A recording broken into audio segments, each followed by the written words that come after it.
fear. They talk loud, but I'm still here. Lakeysha Keysha, say it clear. Real talk lives right here.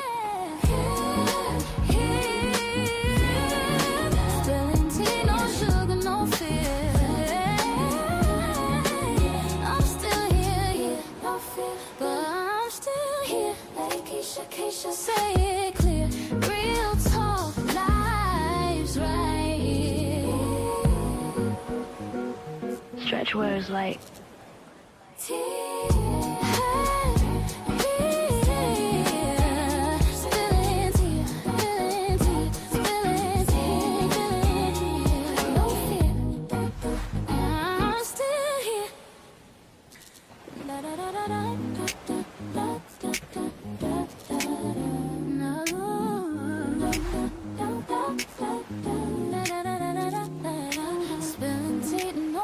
no fear. They talk loud, but I'm still here. Lakeysha Keysha, say it clear. Real talk lives right here. Spilling tea, no sugar, no fear. I'm still here, no fear, but I'm still here. Lakeysha Keysha, say it clear. Real talk lives right here. stretch words like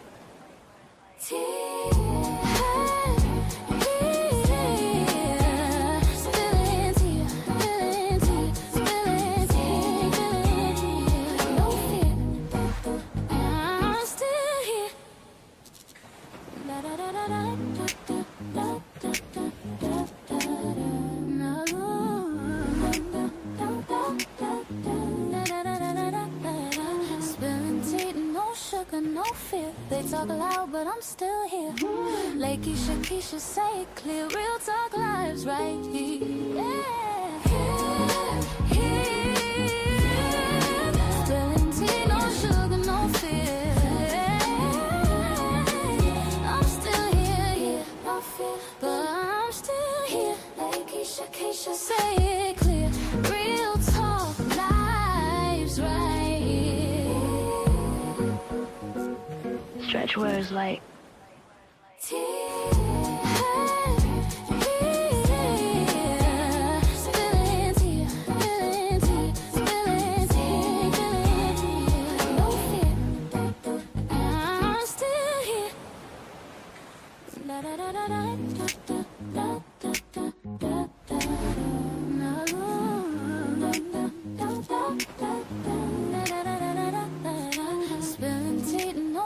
no fear. They talk loud, but I'm still here.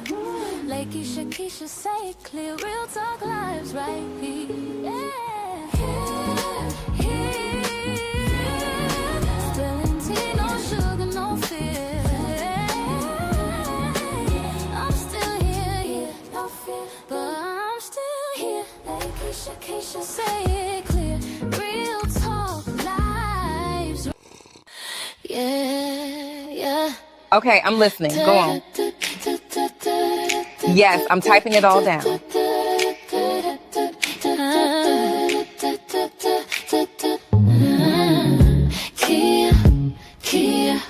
Clear, spilling tea, no fear, no fear. They talk loud, but I'm still here. Lakeysha Keysha, say it clear. I don't lies right here.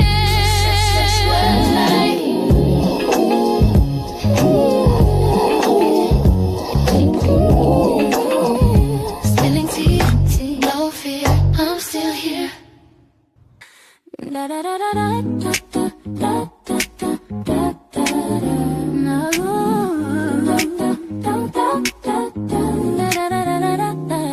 Spilling tea, no sugar, no fear. They talk loud, but I'm still here. Lakeysha Keysha, say it clear. Real talk lives right here. Spilling tea, no sugar, no fear. I'm still here, no fear, but I'm still here. Lakeysha Keysha, say it clear. Real talk lives right here. Make sure you subscribe to Lakeysha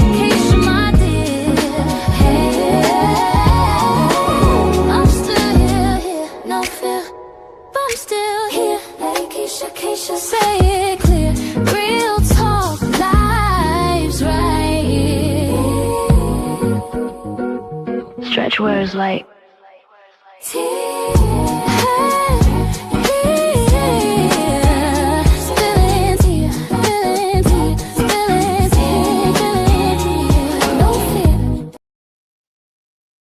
Hey guys, we are back again. How is everybody doing in the chat? Please make sure you guys like the video. Thanks for being here. It is kind of hot outside again. Yeah, it is hot outside again today. So yeah, y'all, we're gonna get into this situation.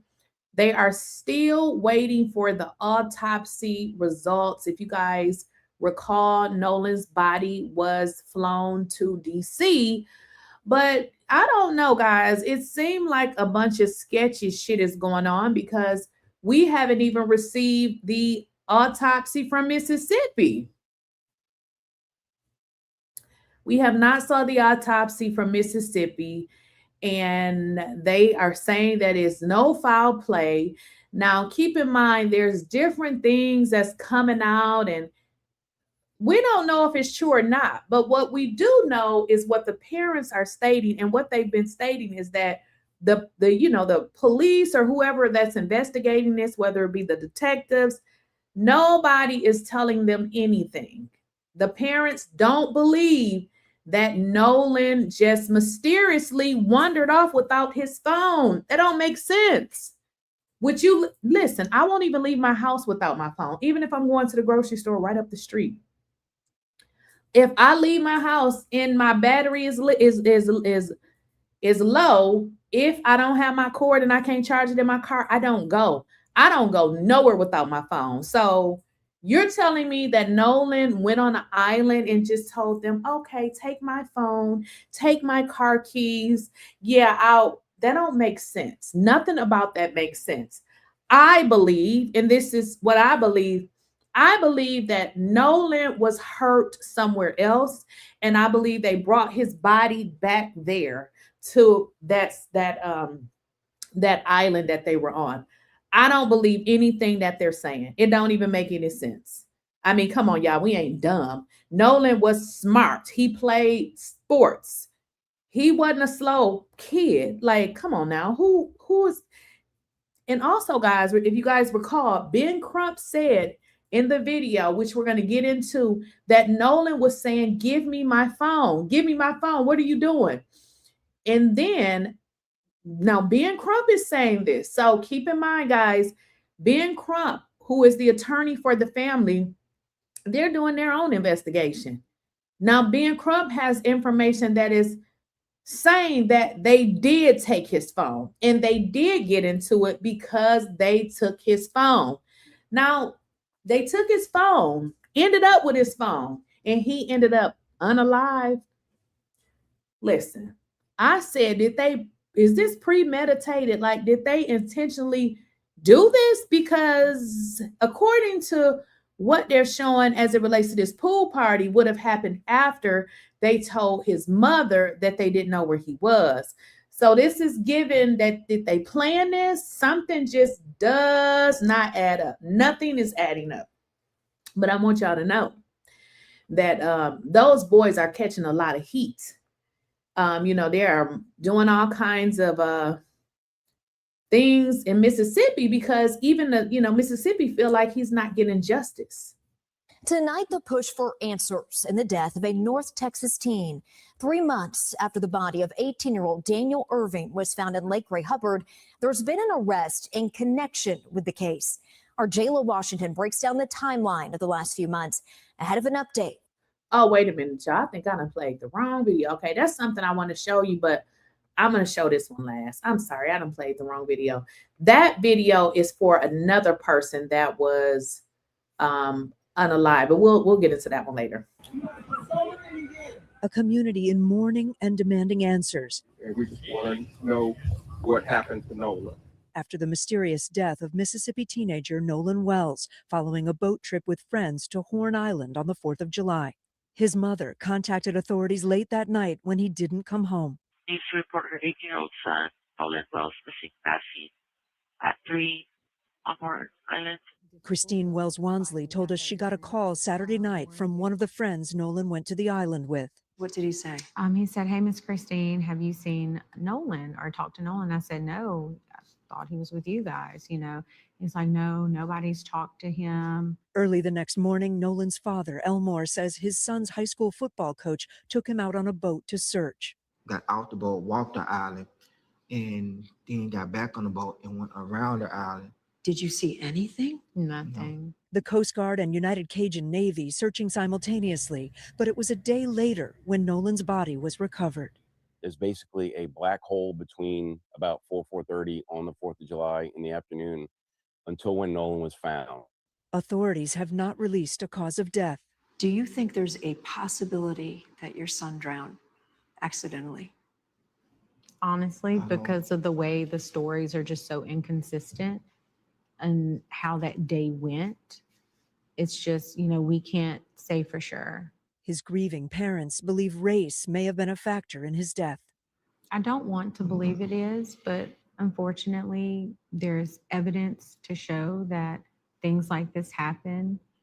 He just had a big heart. Like, to really know Nolan, to have him as your friend was just, it was something special. Do you worry that he might have trusted too much? Sometimes, yeah. And that was something we always talked to him about. So listen, we're gonna continue to talk about this because, you know, this is really unfortunate, and I believe that something happened to him. I really believe that something happened to him. I don't believe that he drowned because it's just not adding up. You know, it's just not adding up. The stories don't add up. None of this is adding up. Now, we're in what, day 9, 10? I don't know. What day are we in as it relates to, you know, Nolan being found? Well, now one of his friends, and I'm going to share it with you guys. Actually, I'm just going to play the audio because sometimes when you play those different videos, they will flag it. So I won't be able to play it from my, share my screen, but I want you guys to hear what his friend said over the phone. And when I listen to his friend, I think of the mother of one of those boys who is the judge, you know, Judge Ashley. I think when people are already going through a devastation in their lives, and then you show up and then you complain and says, "Oh, we're being threatened," and it just really got on my nerves because this boy, you know, he comes onto the telephone. It's only about 2 minutes and 35 seconds, and he's talking about Nolan, but then he also becomes a victim. You know, he's saying people are threatening. I mean, y'all know how these crazy people be online and they say all kind of stuff. They're not going to do nothing. This is just, you know, a lot of stuff that they do, but they try to take the spotlight off of the real family that's really grieving and tell people about what folks is saying to them online, which I don't give a damn about what people are saying to them online. But let's get into this person. I don't know who this is. He never identifies himself. But let's listen to it, guys. I just know I've lost my brother. This morning, a friend of Nolan Wells, who was with the 18-year-old the day he was last seen alive, is sharing what he says happened during a July 4th boat trip to an isolated barrier island off the Mississippi Gulf Coast. Trayston Shepard declined to speak with us on camera because he says he and his friends are getting threats. We did no wrong here, and we don't understand how we're getting so much hate behind it. We all cared and loved Nolan, and nobody wanted to see Nolan die. Nobody wanted to see his life be taken so short. Shepard addressed this viral video that investigators have been studying. Wells's parents worried it showed their son involved in a confrontation, but Shepard said that's him, not Wells. That's the video I'm referring to. That's me yelling. Shepard says Now, the guy that's on the phone is allegedly the guy that they say is actually in the video. He is, do you guys see how this story is going? So now they have somebody that's stepping up to say, oh no, that wasn't Nolan that was going back and forth about a phone. That was actually me. Where the hell were you at 9 or 10 days ago? So you just realized it was you, and now you want to come forward. Y'all see how this story is going? So now the evidence where they say, you know, it was Nolan having a disagreement about them taking his phone. Now somebody else who says they're Nolan's friend, but what they really want to do is tell the world, oh, that was not Nolan that was getting into it with anybody. Oh, that was me. Yeah, I don't believe this shit, because where was you at like a week ago? They have been saying the same story for a week ago. So what made you come out now? Took a boat back from Horn Island in the late afternoon, but Wells stayed behind with a girl he had met. They met that day, and it was kind of one of those things. It did come off that day that he really did like her, but that was the only time they'd ever hung out, was at Horn Island. So basically, again, instead of this being a friend that say, oh my God, I love my friend, I miss my friend, he's doing damage control, okay? He's saying, oh, Nolan, I think he really liked that girl. So now what he's doing is saying, you know what? That was not Nolan that was arguing. That actually was me. And you know what? From what I got, I think Nolan really liked that girl. So what they're doing is playing games, okay? Because I think Nolan really liked that girl. Maybe he did go off with that girl somewhere. Y'all see what this is? This is bullshit. On July 4th. Investigators believe Wells drowned and say there were no immediate signs of foul play. But there is growing frustration in the community, and his parents are skeptical, telling GMA Wells left his phone behind and they tracked it to one of his friends. It was showing everywhere. Again, guys, that's one of the main issues with this case. I mean, let's just think about this for a second. They call the parents to say they don't know where he is. They never said they had his phone. What did they forget to say that? Why didn't they say, Miss Christine, we can't find Nolan, but we do have his phone? They never said it. They never said that. Why would they say, Miss Christine, we can't find Nolan? Because you do know the mother was calling his phone, right? And everybody else was calling his phone, all while they had his phone. The mother tracked the phone to find out where the phone was because she's looking for her son. You know, maybe he left them and went somewhere else. Yeah, exactly. Something happened to him. Never did they say, we have his phone. Sean Johnson, 4213.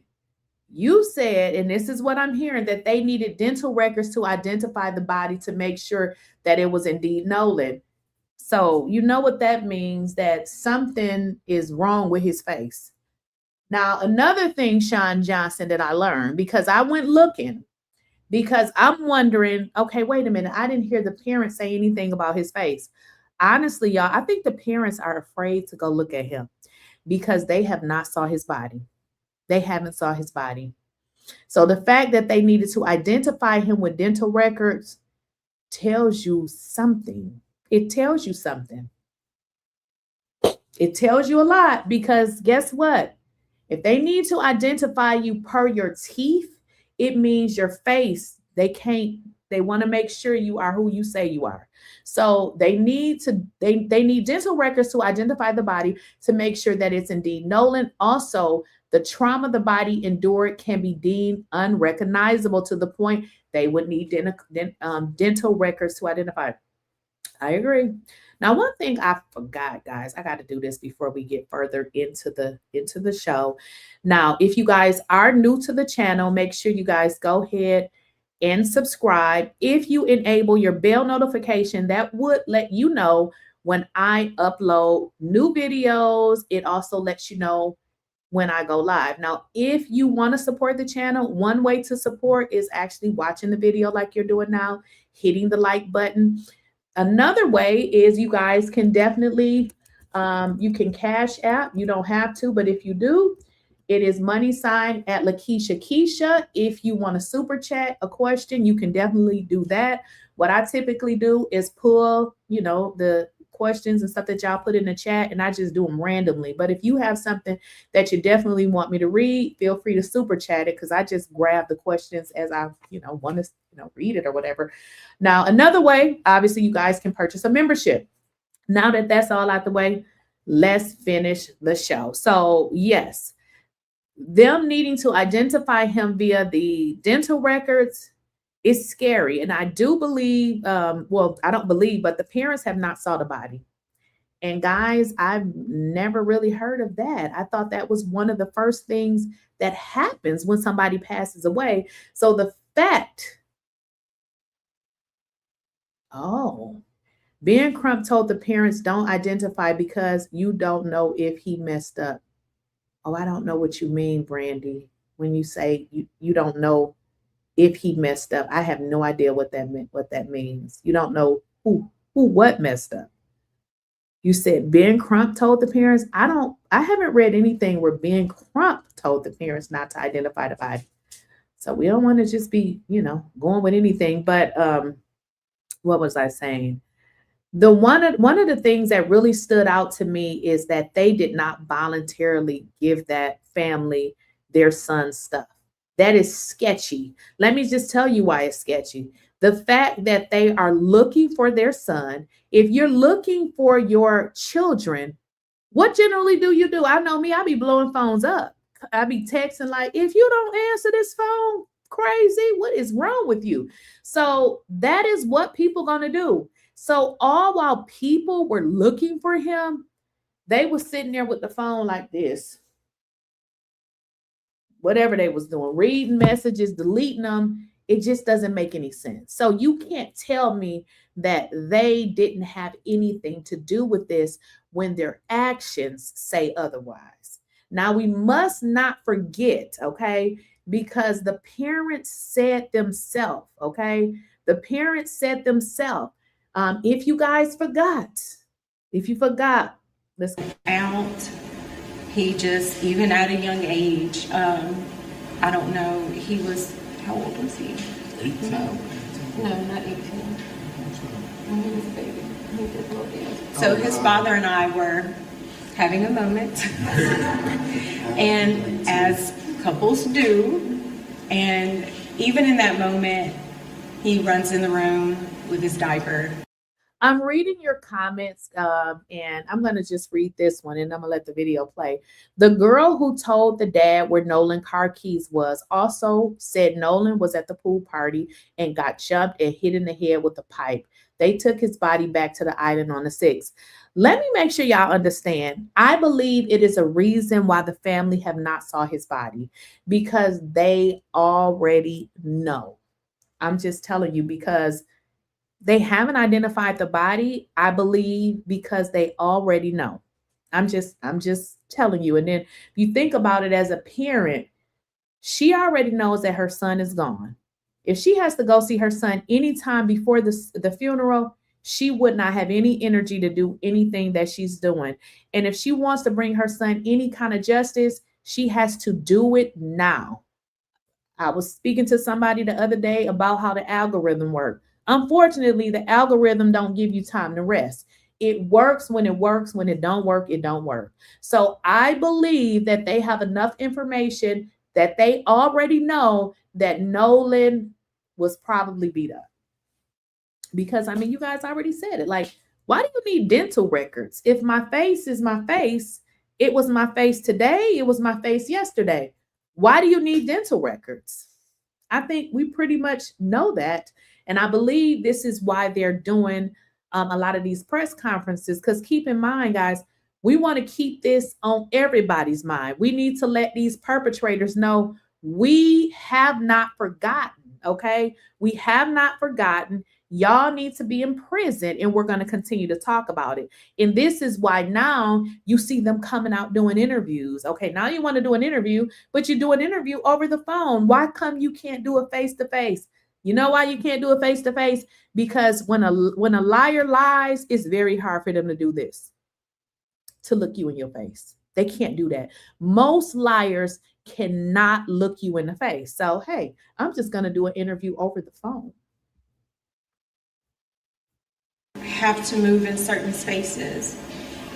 And it's not us being, feeding into racism or the stereotypes that comes with that. Unfortunately, that is just a matter of fact. There have been many cases, many instances that shows it's unfortunately a pattern that he did not like.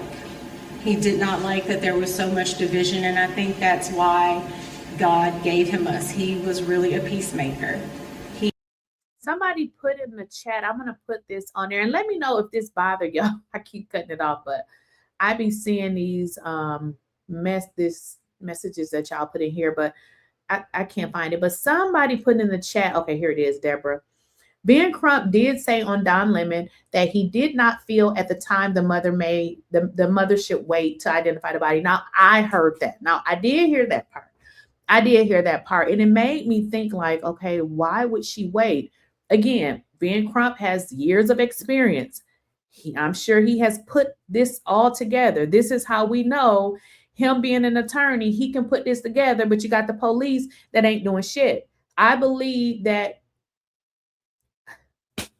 I don't know what these people think. We're not dumb. They're the only ones dumb. I mean, they should have figured that out by now. So I'm just wondering, what are they going to say when it's revealed that this young man was beat up? What they gonna say? Oh, that must have happened in the ocean. Maybe he hit a rock. I mean, I'm not sure. I'm almost positive that they thought that she wasn't going to get an autopsy, but for goodness sakes, I mean, even if she didn't get a second autopsy, she would have been able to take pictures of her son. So I don't know. We'll just have to wait to see. But I did want to address that comment where you said that Ben Crump did say that maybe she should hold off, because that is exactly what I heard. He wanted, like I said, everyone to be included. He never wanted to leave anyone out. He just, even at a young age, I don't know, he was, how old was he? 18. No, not 18. When he was a baby. He did little dance. So his father and I were having a moment, and as couples do, and even in that moment, he runs in the room with his diaper. I want to address this one. Okay, 𝐬𝐻𝐿 8820. So Ben Crump did address the DC autopsy. Something happened. I don't know if it was the weather or what, but it was delayed. So he did address that. It was something happened with the delay, something was delayed. So I don't know how it works when they send bodies on planes. I think they kind of put them at the bottom or whatever, but something happened where it had to be delayed. I don't recall, but he did say the DC autopsy is not going to be as fast as they thought, because it was delayed for like a day or so, just so you know that. But here's the deal, while you're mentioning that, what is going on with the Mississippi autopsy? Okay, why is that not done? You see what I'm saying? This is how you know it's some bull crap involved, because why has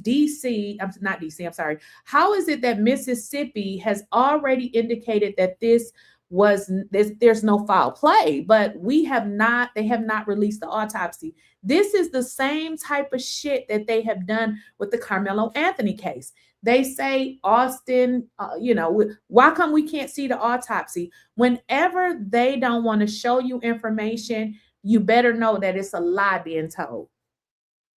Of course, and he starts dancing because it was like he could feel the tension. He could feel that something wasn't right. So he was just a special kid. Like, he was a special kid, but again, just heart was so big.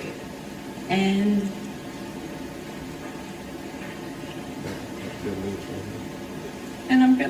we're gonna miss him dearly.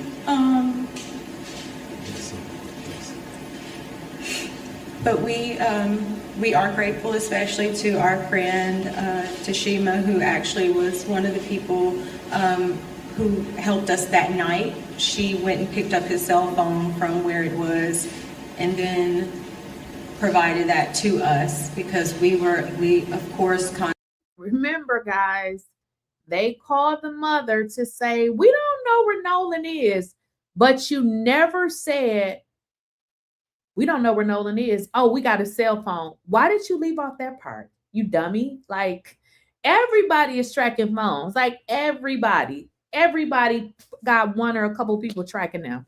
So why did they not find it interesting to tell the mother that they had the phone? The mother, well, we're going to let it play, but she's going to get into saying, guys, how she figured out, you know, let's track the phone, because what she was pulling up is that he had come back, because keep in mind, she's tracking his phone. So they said, oh, we can't find Nolan, but they never told her that they had his phone.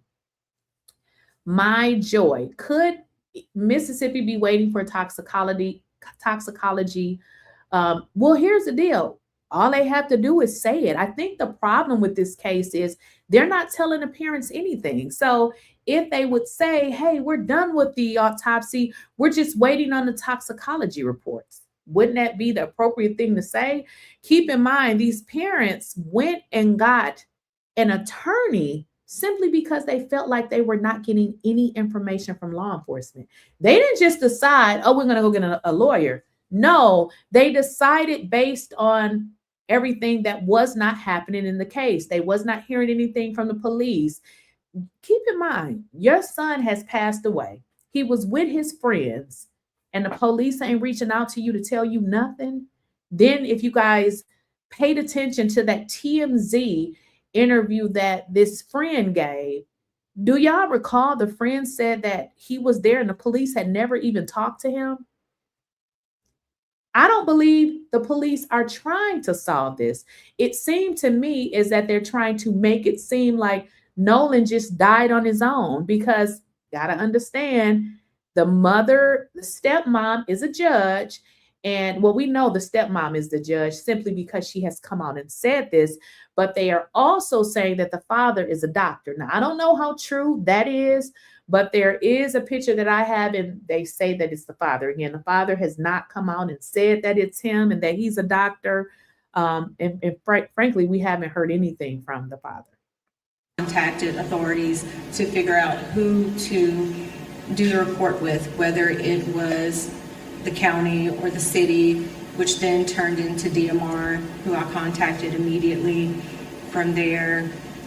And, you know, but can you tell them how you got the cell phone? So our friend actually, when I called her, Nolan is best friends with her two sons, Jalen and Javon. When I called her, I said to Shima, have you seen Nolan? He's missing. No one has seen him. No one has talked to him. The boys were actually with her sons. So they opened up their Snapchat, because a lot of the kids do have their locations where they're tracking one another.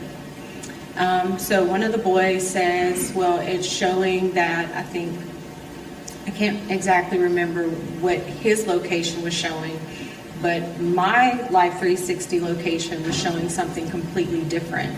It was actually showing that his phone was like he was on land. And so we ended up. Y'all see, the mother is confused.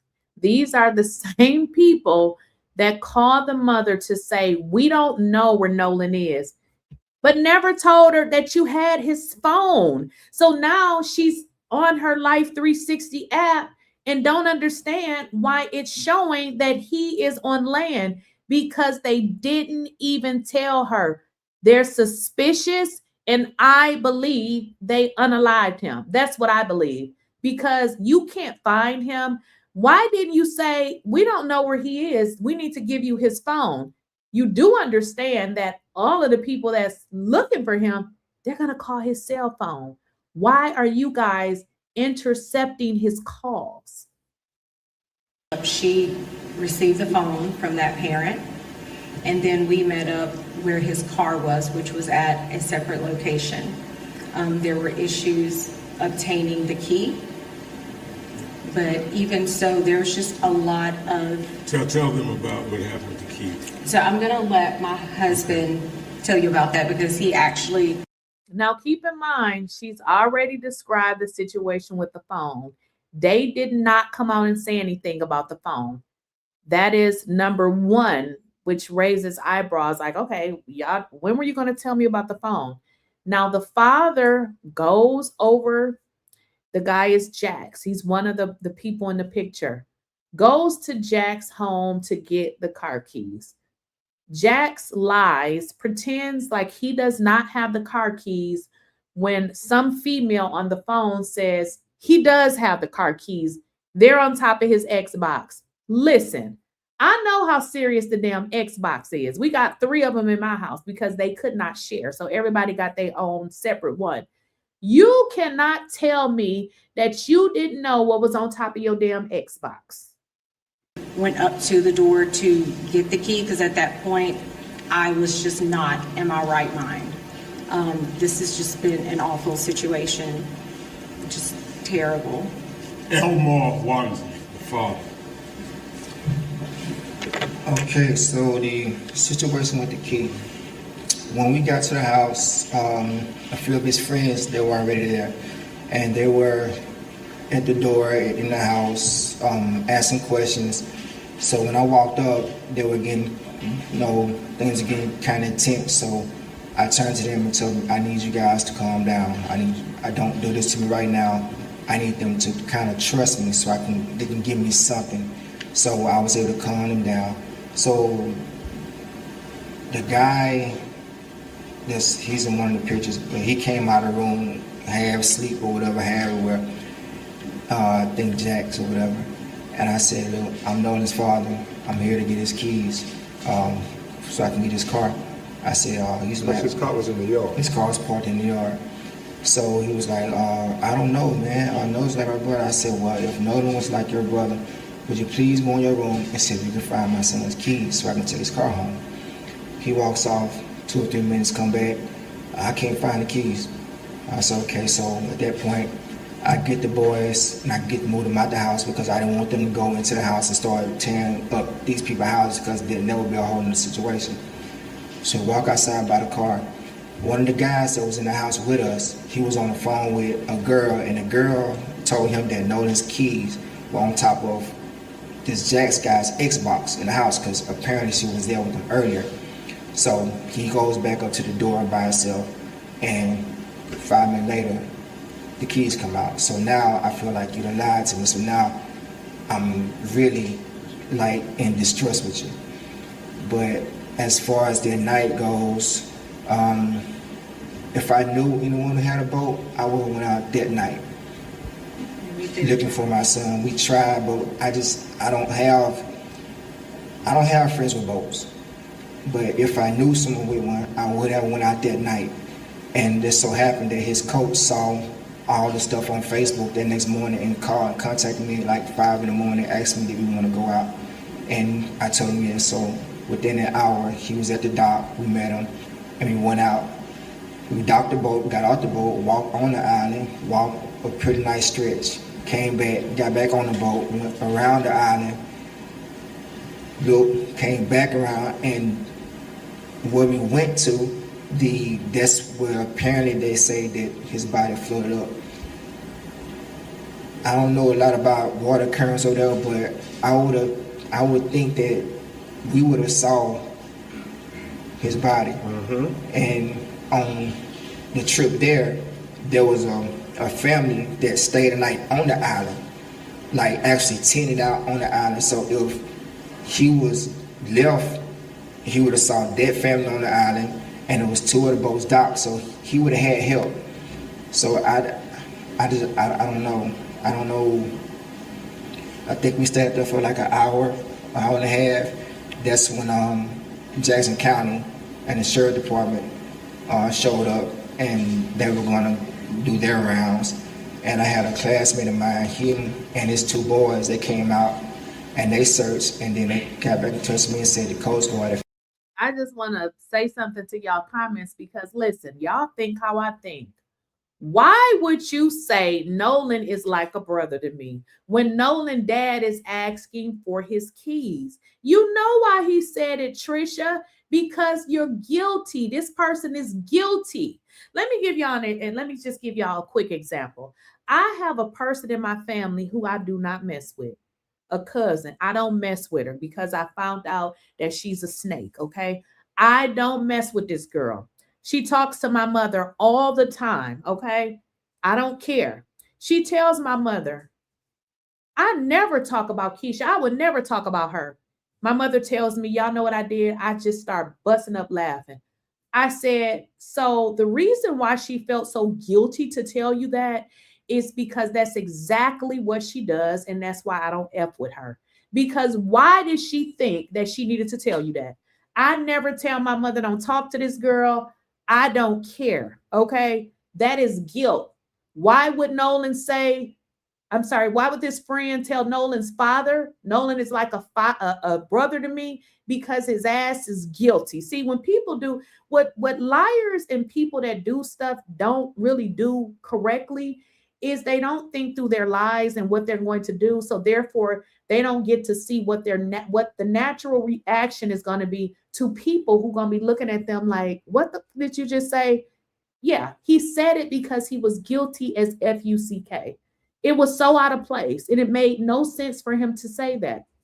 First of all, if Nolan's father didn't know who the F you were, then he just didn't know who you were. Why is it that the time that he's trying to find his son, you want to say, oh, Nolan was like a brother to me. I probably would have slapped that boy. Nolan is like a brother to you. Well, not really if you don't know me and I'm his parent. Now, one other commenter said, listen to what the dad said. He said, wait a minute. Listen to what the dad said. He said, the guy said, Nolan was like a brother to me. That's good listening.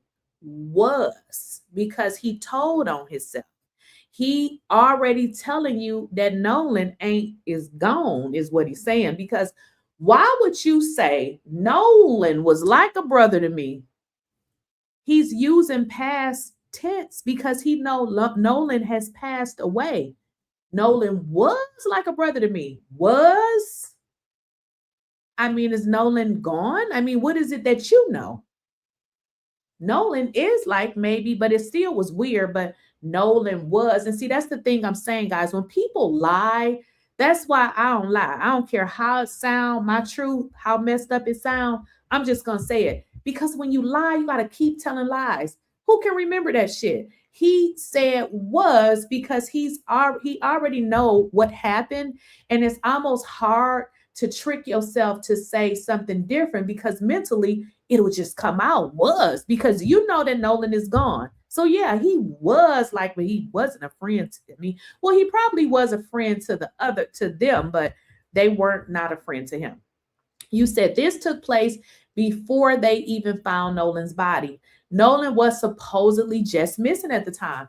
Exactly. He was just missing. But the fact that he said Nolan was like a friend to me, which that was a good catch because guess what? I hadn't caught that. But now that you put that out there, him saying Nolan was like a friend to me is actually, he's using Nolan's name as if he's already passed away. He was like a friend to me. That was a good catch. Finally showed up in airplane, so good. What is so critical, what Elmo is saying is they went out on Sunday and the tide, if it brought his body up, he went missing on July 4th, as they say. His body should have been there on July 5th. Why would it not appear to July 6th? So the parents go out there. I like some of you guys put in the chat because didn't those rich folks, didn't they have boats? Why come they couldn't take them back out? How messed up is that?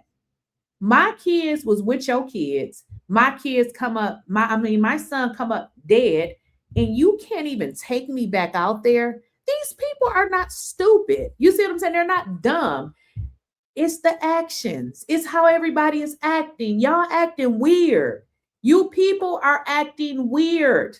You did something or you know what happened. Now, the parents, I believe you know what happened, okay? Because how dare you not even take these good folks out on your boat to look for their son? Well, of course you're not going to look for him, because I believe that they more than likely allegedly still had the body, because as they said, wait a minute, we go out there was nothing there. Why did his body just allegedly wash back up? Then they're saying that his lungs was not filled with water. Listen, y'all, it's going to be hard to drown if your lungs are not filled with water. I mean, that's how you drown, right? Your lung. So essentially, you can't drown unless your lungs filled with water. Remember, that's how you drown, because your lungs is filled with water. You can't breathe. Does that make sense? They go out there, but what they do discover when they get out there, y'all, I'm getting hot. Shoot, I don't know if I done turned off the air. But what they do discover when they get out there is that there were, I don't recall if they say it's a couple, but there were a couple of people. I don't know if these people were together or if they were separate, but they actually stayed out there, which would mean if Nolan was left behind, like they say, and waiting to get on another boat, those people would have saw Nolan. These individuals had never saw Nolan. They don't even know who Nolan is. So this is a lie. This is a lie. And now you're seeing these fake ass friends come out and say, oh, we love Nolan. If a person have to tell you they love them in this instance and you haven't saw the love because you've been out over the mama house or you've been doing all of these things, that's not love. There's no love here. Love would have got the boat. Come on, let's go out here and look for your son. But I guess I wouldn't go out and look for your son if I know my son done, helped unalive him. And now I got to try to protect you to keep you out of jail. They know something happened to Nolan. And that's one of those things that's just not adding up. And the fact that if he stayed behind on the island, there were boats there. There were people. Somebody had to see something. That's why it's not adding up. And that's what they're saying. It's just not adding up. It's not adding up. Remember, it was people there. Why didn't these people see Nolan? Hello. And as another commenter said, the boat was seen being cleaned at 3 a.m. I heard that too. I heard that somewhere on TikTok again. I get it. It's your boat. You want to keep it clean. I'm not cleaning nothing at 3 a.m. unless maybe I had a party or something and I'm cleaning up something. Why are you cleaning your boat at 3 a.m.? I can guess. Because usually people are asleep. You probably don't want nobody to see you. It's weird. Everything these people have done is given weird. I don't care what evidence we don't have. I don't care what we don't know. Everything that they have done has led us to believe that they had something to do with what happened to Nolan, or they are helping somebody they know, and they are all covering it up, including this judge, which we're going to get into the judge, y'all, so stick around. Judge Ashley Cole, they done filed complaints against her because as a judge, ma'am, you are not supposed to be on social media making comment after comment when you know that there's an ongoing investigation. I feel like she did this solely to throw her weight around to scare people, because think about it. These are all young adults. I'm sure you guys, when you were younger, you probably feared certain people in certain positions. I know I did. I mean, now that I'm a grown adult, I don't, at this stage in my life, but when you are a judge going all on social media, making these statements saying they didn't do anything to Nolan, how you know what they did? Were you there? How does she know for certain what happened to Nolan? And why is she, as a judge, interfering in an investigation because she's intimidating people? You know why? Because she's a judge. That can be intimidating for people. And if he was there 2 days, somebody on the island would be able to verify that. 2 days and nobody's come forward and said, no, he was with us, or no, we saw him. It just does not make sense. Make it make sense. Just one last thing. We want her to talk about the cell phone deleted messages. Oh, we forgot about that. Oh, let's get on into it. Who deletes somebody's cell phone messages? Listen, y'all, we was born on a day, just not yesterday. They take his phone, they deleting messages, they're keeping his keys. Baby, what? But they didn't have anything to do with it, right? He just mysteriously, wanted to stay on it. Come on now. Come on with this bullshit, y'all. Why are they deleting this boy's messages? Now, get into this though. The police are asking for them to return the phone. I'm glad that they're being strategic because they're going to return the phone. But before they do it, they're working with someone to try to get those deleted messages back, which is smart because I wouldn't get them damn Mississippi police nothing unless I get a copy of it. Okay. Because I don't think they have any intention on arresting anybody. Because listen, y'all, this should have been the first thing they should have did. And I'm not even a police that morning, or it's actually with judges. And if anybody is in the chat, if you're a lawyer or you know a judge or you're a judge, I was told that judges can be woken up out their damn sleep to get these orders.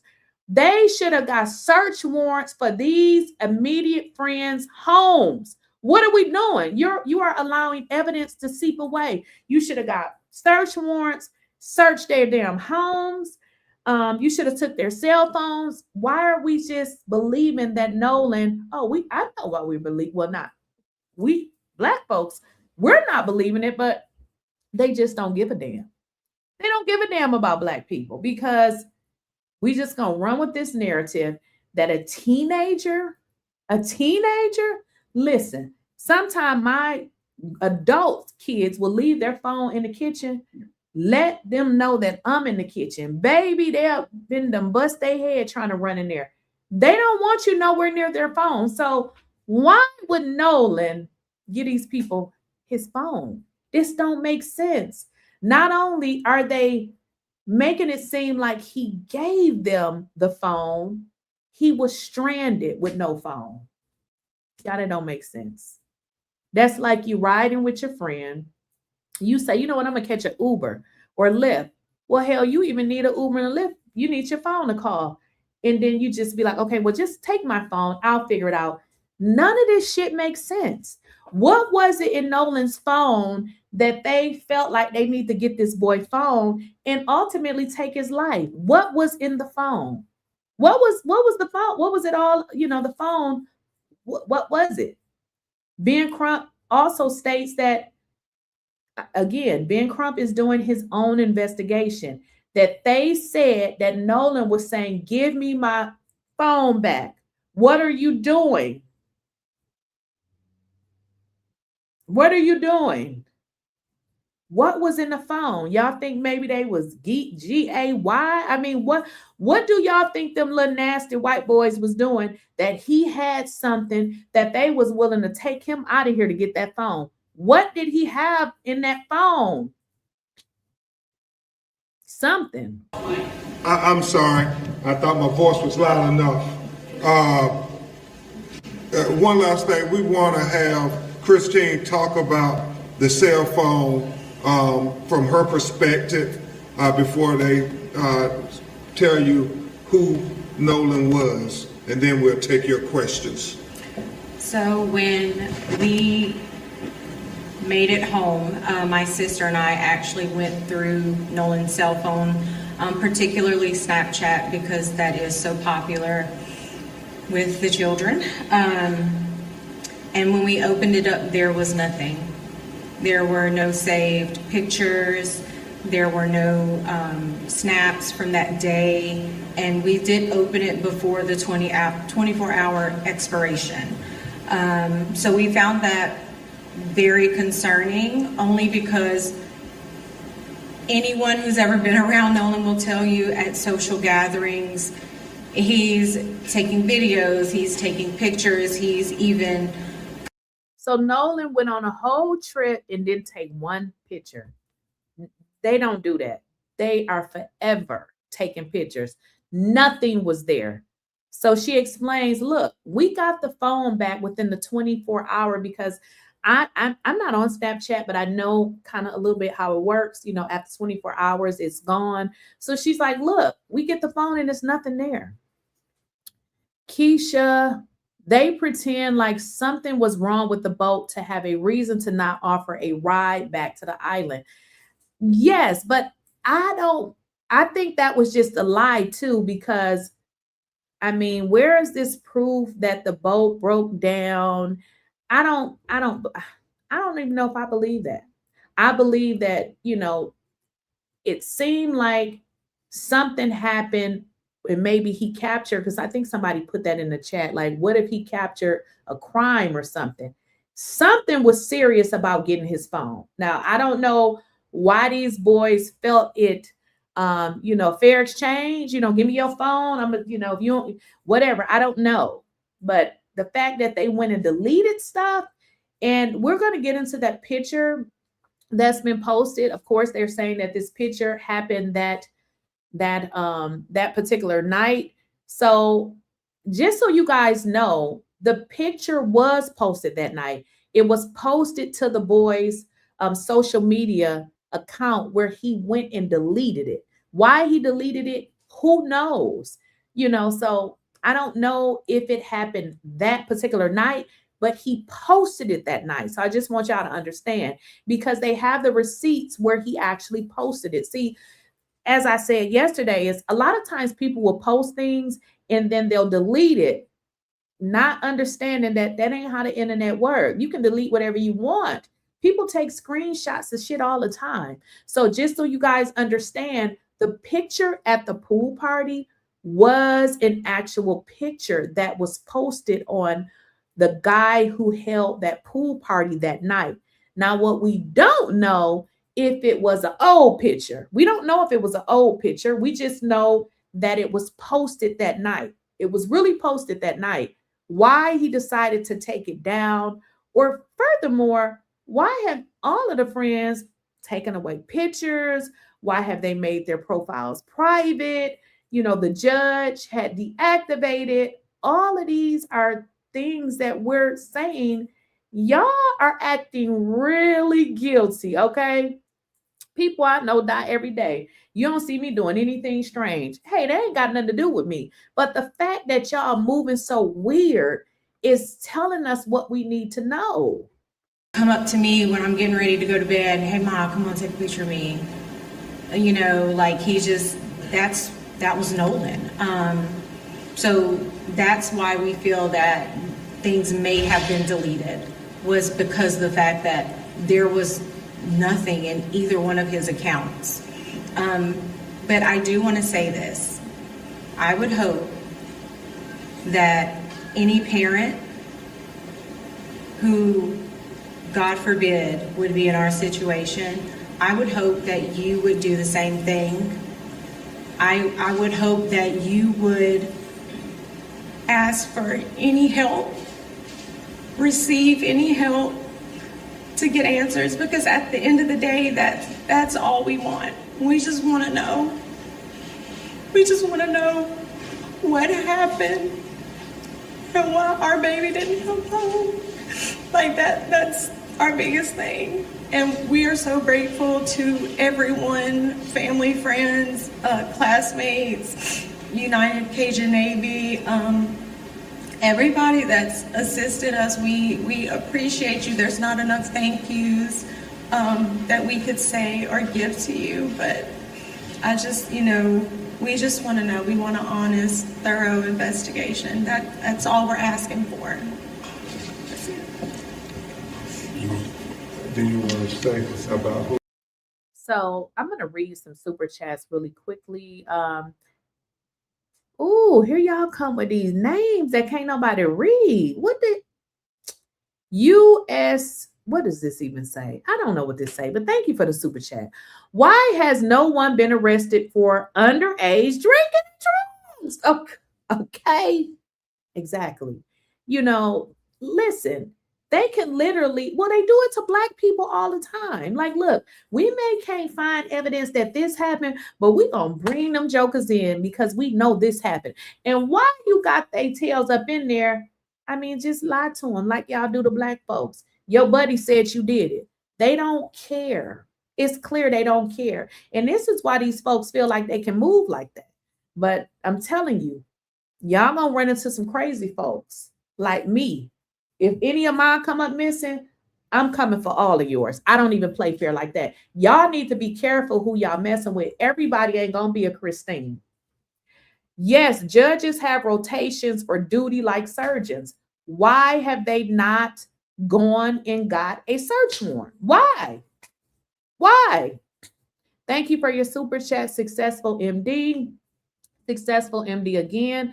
Liars and narcissists have two lies ready and constantly. Yeah, but one thing about the liars, though, that I know is nothing that they say is ever consistent or makes any sense. All you have to do is ask them and it starts to unravel. So the simple fact that they have done nothing to police. Jules said no, Nolan's phone was on and recording during the altercation. So that would indicate Nolan knew his phone was in their possession and knew those guys were planning something devious, needing to call home. Well, the thing about it, this is why I said this is premeditated. This is premeditated. You took his phone.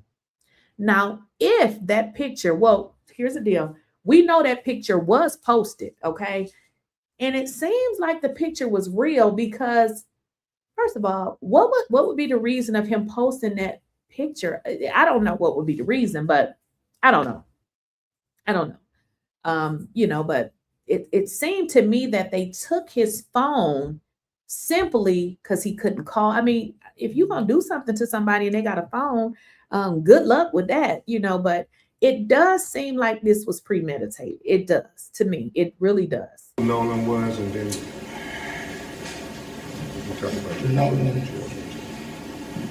Nolan is a person with a big heart. He's loved by not just his family, but the community. He's a born people person. He really developed a bond with his baby brother because both of them play. So this particular comment, now I don't know where this information is coming from. I mean, I don't know. You said that it's given that they moved a deceased body, which I do believe, and I can believe what the hell I want.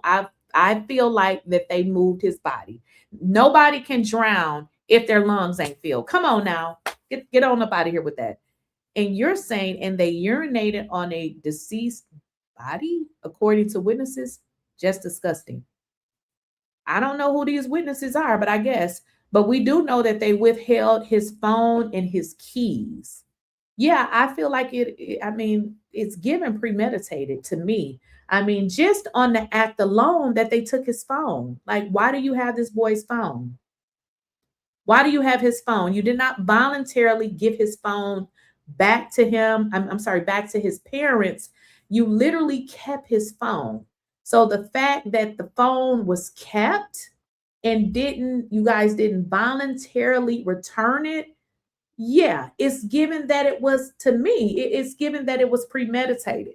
There's too many things with this story that just don't add up.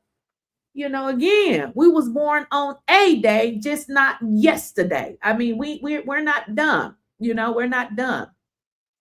Now, I want to get into this other video that I want to show you guys. I actually just saw it right before I went live. Now, as you guys know, the parents are doing press. Now, for those who may not understand, why the parents doing press? Well, let me kind of make y'all understand. The reason why they're doing press is because they need to keep attention and eyes on this case, okay? Because as it stands now, we got a bunch of white tea thugs running around unaliving folks and haven't even been taken into custody. Like, that's crazy. So how do we put pressure? We keep talking about it. We sick of these people, and we sick of this. We sick of this. So they also went to Joy's show. This is Joy Reid. You talked about your bond with Nolan around football.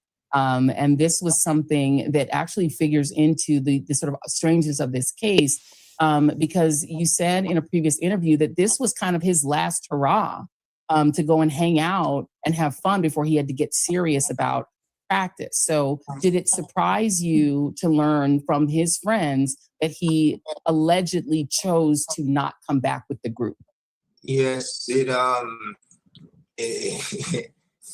baffled me because that's not his character. We drill into our maturity. If you leave together, if you go somewhere together, you come back together. You never break from the group. Strength is always in numbers. And even when he was in college, he would call us, "Dad, I'm finna go down somewhere in Louisiana. Okay, well, make sure you guys who all going. Me and 3 other people. Okay, well, you and the same 3 people need to come back together. Don't go off with no girl. You got girls at school." So this is important, guys, because as parents, we know our damn kids, okay? Well, at least we think we do. But what he's saying is, we done had a conversation. I done talked to my son. He knows, don't break up from the group. Don't leave the group, okay? So Nolan wouldn't have, what the father is saying, my son wouldn't have just said, "Oh, I'm going to be by myself." What would be the purpose to go on a trip to say, "Oh, y'all just gone. I'm going to find my way back home. Oh, I'll be good." And then they're putting so emphasis on this girl. And the father is like, "Look, we've had this conversation. I've already told my son, even when it comes to females, don't put yourself in a situation that you are all alone." The father knows his son. We don't even know Nolan, and it sounds stupid. Why are you going to go to a secluded island that you cannot come back unless you're on a boat, and you say, "Well, y'all gone, I'll get a ride back"? That shit don't make no sense. It makes no sense. She's not the only girl in the world. It's not in his character to do that. We didn't raise him we didn't raise him that way. And there are some discrepancies, Ben, that you've pointed out in your press conference earlier, because there are 2 stories here. One story is that Nolan chose to stay behind with a girl. The other story is that he chose to stay behind with some other friends. Have you been able to get to the bottom of that discrepancy? We have not, and as Mr. Elmore just articulated, Joy, it is troubling to think that if he really did say, "I'm going to stay behind," he's an 18-year-old kid. Would he not want his cell phone with him and his car keys? So they think that's an inconsistency with the contradictions between the statements of the young lady who said, he said, "I was going to go back to the boat with the boys," and the boys said no. He told them that he was going to stay with the girl. So it's inconsistencies. And then the video, Joy and Ray, the video where you hear him arguing with somebody saying, "Give me my freaking phone. What are you freaking doing?" And then it becomes very relevant because the 3 boys on the boat, they leave with his cell phone, and he's bunched up later on dead. It is very strange, Christina. You talked about, Nolan hyping you up when it came to social media. And look, we have adults, they are very tied to their phones. And it is strange for him not to have his phone. But you've also talked about the fact that when you then looked into his phone, there were messages missing. Can you tell us about that? So when my sister and I, especially Snapchat, so that's, of course, the big app with the kids because of the videos and the pictures that you can create. When we opened it up, we just found it very odd that he had no saved photos, no snaps from, the 4th, which we were still not outside of that 24-hour mark when we went into his phone. So that was just very strange. And my sister was like, Nolan usually So Nolan went away for the 4th and took not one picture. Y'all know that's not normal for these young adults. They take a picture of every single thing. The pictures were deleted because that would prove he left the island with them and was at the pool party. Simple. Yeah, but here's the deal though. Naomi Peach, they deleted everything. So everything. If you listen to the mom, there was nothing. So there wasn't even a picture of him. So they just deleted everything. I mean, kept his phone. As Ben Crump stated, you know, he can be heard saying either he wanted his phone back, or maybe they have talked to witnesses that have confirmed that he was definitely trying to get his phone back. So we know that they took his phone. I mean, they ended up with his phone. Why would he say, listen, y'all take my phone back. I'm good. Y'all know people don't even feel comfortable with you even touching their phone, let alone I'm going to let you just have my phone. I don't believe that. I don't believe that. I don't believe it. Like, he's always snapping pics, and even one of my friends, her sister graduated with Nolan and had been present at parties and stuff with Nolan, and she even said, like, yeah, no, Nolan is always like, you know, let's make a video type of thing, you know. So just to find that there was absolutely nothing there was just, it was very interesting. I was just like, yeah, I don't know how I feel. Something about this doesn't feel right. And, you know, Judge Ashley Cole did a Facebook post where she explained why she deleted all of her. Now, guys, Joy is talking about Ashley Cole. Now, for some of you who may not remember who Ashley is, that is the mother. If you guys recall, one of the boys, the stepmother, is a judge. Now, I want you guys to listen to what Christine says about her, because if you guys recall, when Judge Ashley Cole made her post, she says, oh, me and Christine, we're of the same community, because what she wants to do is resonate with everybody, and she wants us to think that she Black, because girl, you is not a part of our community, so go somewhere with that. But this is really interesting to listen to Christine speak about her, because if Christine felt this way about you, she wouldn't say what she's saying right now. Let's listen to it. Children's social media, including Nolan's friend. And she sort of gave a story that sounded like she was sort of giving her son's version of events. Do you know, or has anyone told you, who are the other friends that he was supposedly staying with? Do you know their identities? And have you heard from Ashley? So Ashley did message me, but I'm just, you know, I am a great mother. And the only thing I want. Okay, let me cut through the chase. Christine is too nice. Christine don't want to talk to Ashley because Ashley is full of shit, okay? See, Christine is just much too nice, okay? So that is Christine's way of saying that Ashley, the judge, is full of shit. Because what Christine is saying without saying is, Christine is like, look, I'm grieving. Christine is like, I don't have time for that shit, but she ain't saying it. Ashley, the judge, is full of shit, okay? Ashley wants to play in Christine's face, and Christine don't got time for it. So that's why she's saying it in such a nice way. That's what she's saying. Successful MD, thanks for your super chat. My thoughts are they deleted Nolan and used his face to unlock his phone and then deleted the evidence. One thing you can't delete is your location data. Listen, probably. Elijah Muhammad termed them correctly. They tell us how they feel about us, and it's hate. Hint, you're in danger when you're the only Black face. You are. You definitely in danger. Is honesty and transparency. That's it. That's Christine said all she wants is honesty and transparency. What I just tell y'all, she don't want to talk to lying ass Judge Ashley because she's full of shit. I mean, I just told you. She just said it in a nice way. I'm a grieving mother, and all I want is honesty and transparency. What she said is, Ashley, you a lying ass hoe, is what she said. Stay off of her phone. Her son just passed away, and you're trying to call her with bullshit. All she wants to know is what happened to her son. So since you want to be playing on the phone and acting like you care with this white tea bullshit that y'all do, she don't want to talk to you. That's what she just said. Literally all we're asking for.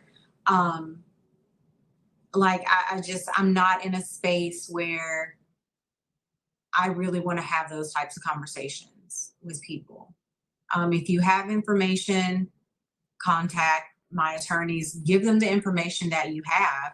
So you see, she doesn't want to talk to fake ass judges who hold her white tea sons up. She said, call her attorney. Now, if a person don't want to talk to you and tell you to call their attorney, it's because you are a piece of shit, Ashley. You are a lying ass hoe. Yep, that's what she is. Because you know this woman's son passed away. And then Ashley goes her little white tea ass onto her platform and say, oh, I'm of the community. And me and Christine, we went to high school together. Girl, please. In hopes that we can find answers. So I don't think that's a big ask, but I know sometimes that can be hard. Yeah, I mean, and Elmore, do you, to your knowledge, do you know the identities of these other friends? Do you know who these other boys that your son allegedly stayed with? Do you know who they are?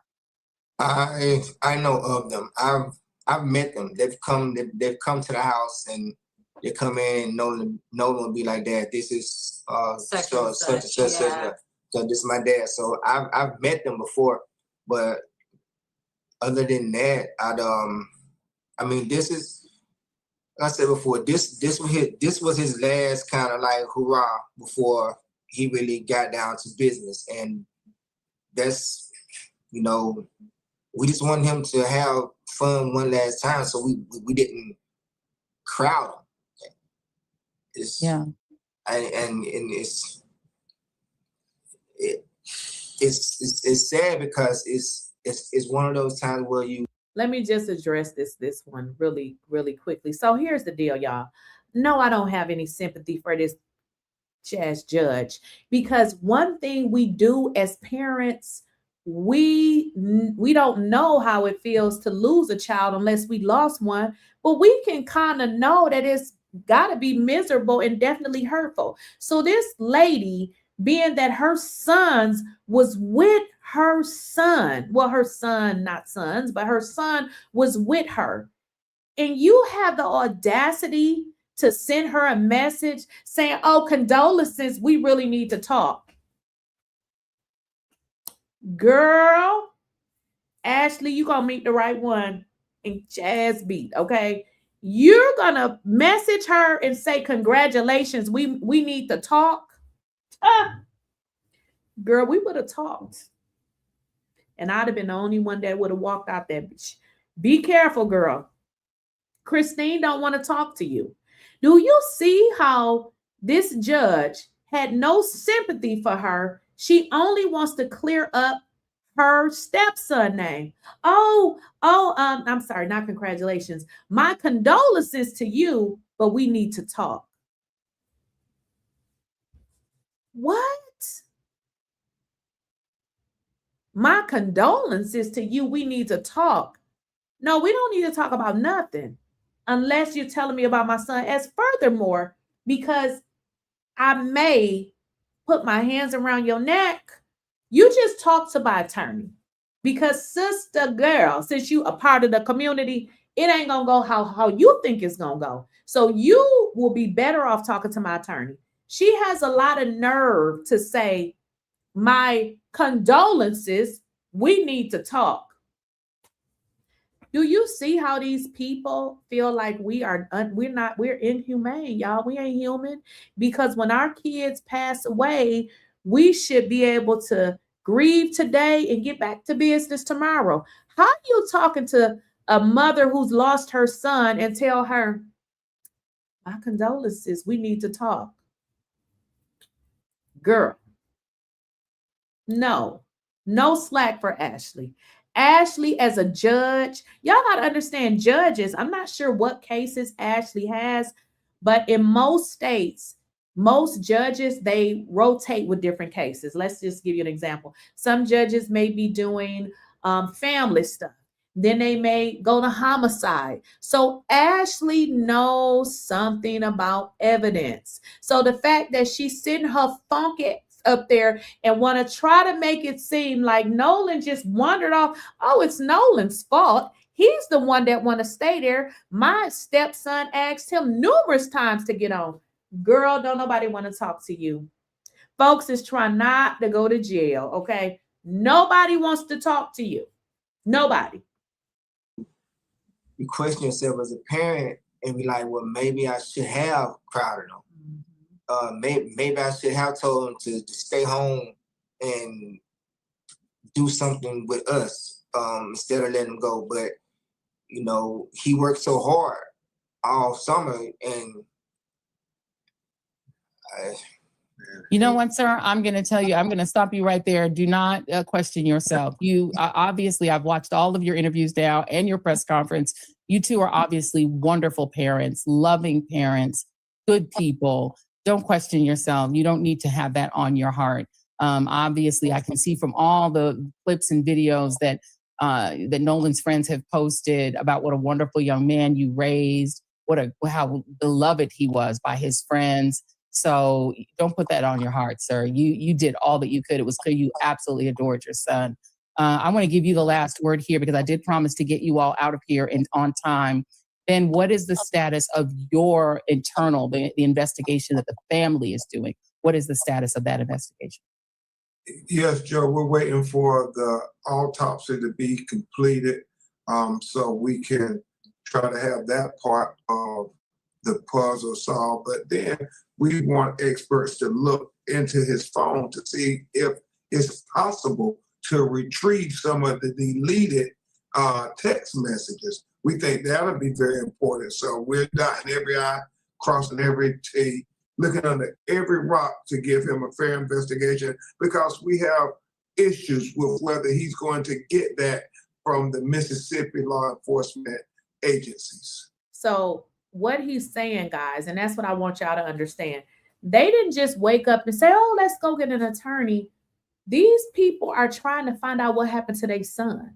Like, who in the hell? I don't know who these white tea folks think that we are. They need to go dig their ancestors up and have a conversation with their ancestors to figure out why their ancestors messed them up like this, because we are not who they think we are. Who is going to allow anybody to take their loved one out of here and listen to what a damn Mississippi officials got to say when they're not being forthcoming anyways? I mean, they literally hired Ben Crump. And for everybody in the chat who always got some shit to say about Ben Crump, let me just put y'all in y'all place really quickly. When these families are going through these situations, when they're, you know, when their loved ones is getting unalived by the police and situations like this, tell me who else can they call? Because it seems like Ben Crump is the man. I mean, he's carved out a place for him and definitely one of need. So when people be in there talking about, oh, Ben Crump, he just aligns himself with people that needs his service. Somebody said, oh, Ben Crump is an ambulance chaser. I want y'all to understand that that is illegal in most states. Ben Crump cannot just be reaching out to folks.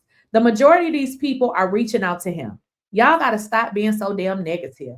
It's like some Black folks want to take away resources for Black folks. Who else is standing next to these people when their families are unalived and they're not treated correctly and they don't get adequate justice? Who do you see? Anybody else? I mean, who else? Who else is there that they can call on? My hats go off to Ben Crump. I mean, he's doing great work. You know, he has carved out a niche for himself that was needed. I mean, this is definitely something that is needed. These people are not getting adequate justice. If it wasn't for Ben Crump, like who would this family go to? Like, y'all got to stop being so negative. Just so you know, it's not just Ben Crump who takes, specific cases. He is a civil rights attorney. He's not a criminal lawyer. Right here in Georgia, there is plenty of white attorneys. They don't take your case unless you almost dead, okay? So it's not just Ben Crump. People can pick whatever type of cases that they want to take. He specializes in civil rights. So he only take cases when people have been wrong, and generally it's Black folks. So I don't know what y'all be thinking when y'all be trying to drag, Ben Crump. I don't know what y'all be thinking. And we do too, Ben. That is one of the reasons we are following this case so closely. Christine and Elmore Wansley, God bless you. We just, we are giving you virtual hugs from all over the world. I mean, people love you. We absolutely adore your son through you. We've gotten to know him through you, through your social media. And my last note here to you, Christine, God bless you, sis, because you've taught other parents how to do this publicly. It's the hardest thing in the world. I've covered so many of these cases. And the beautiful thing is you find out the strength of a parent. And you have shown that, my sister. So I wish you and you, wonderful Elmore, God bless you both. Our hearts are with you. And Joy, you all follow one another. What happened? What did you say, Ben? I said you and Christine follow one another. Yeah, no, I found out through this that I was following you on Threads. So I'm one of your fabulous follows. So now she was talking about you. She loved her some Joy Reid. Yeah. She had to do this interview. Well, I wish it was under better circumstances. We'll have to meet under better circumstances. God bless you both. And please keep us posted on anything we can do to support you. We're here. So because I know some of you guys had, put in the chat, and I wanted to get on this judge, what is her name? What is her name? Judge 𝐿 𝐸𝐾𝐿. Now, Judge 𝐿 𝐸𝐾𝐿, she finds herself in some hot water, which she deserves, because in an active investigation, Judge 𝐿 𝐸𝐾𝐿 needs to shut the F up, okay? She's on her social media making all kinds of statements, and I think that it's witness intimidation.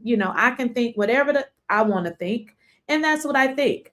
I believe this here white woman is using her position to intimidate people. That's what I believe. And let me just tell you why. I done told y'all a million times, I'm not a lawyer, okay? So what they're now saying, I have not looked it up, but I believe what the good folks are saying. They are saying that as a judge, that Judge 𝐿 𝐸𝐾𝐿 is not supposed to be actively making statements when there is an ongoing investigation, okay? That's what the people saying. And the folks done filed complaints against her ass, okay? She need to sit down somewhere, okay? Because the people ain't playing with her. So let's get into it. They done, they're filing complaints against her. They want her to shut up and sit the F-U-C-K down. Sit yourself down somewhere, girl. Sit down, okay? Let the process play out. You don't have a right to take your wet dog hair smelling self all over social media trying to intimidate people, because this is exactly what you're doing. She's using her position to intimidate people. And Real Black Girl Politics told us that a formal complaint has been filed against Judge 𝐿 𝐸𝐾𝐿 in the Nolan Wells case. A formal judicial complaint has been filed against Judge 𝐿 𝐸𝐾𝐿 in connection with her public statements about the death of Nolan Wells. Have y'all ever saw a judge making these statements? Girl, who do you think you are? Who do you think you are? You have what they say now, the caucasity to bring your tail to Beyonce's internet and put these bullshit statements out because you are trying to intimidate people.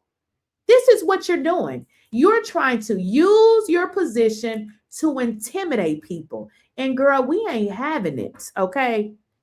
Because y'all gonna see an email on here feel free to file as many as you need to file against her ass. A formal judicial complaint has been filed against Judge Ashley Cole in connection with her public statements about the death of Nolan Wells. This complaint alleges that Judge Cole violated provisions of the Mississippi Constitution. Oh, I got to look that up. The Mississippi Code of Judicial Conduct and a Memorandum of Understanding and Governing Judicial Ethics.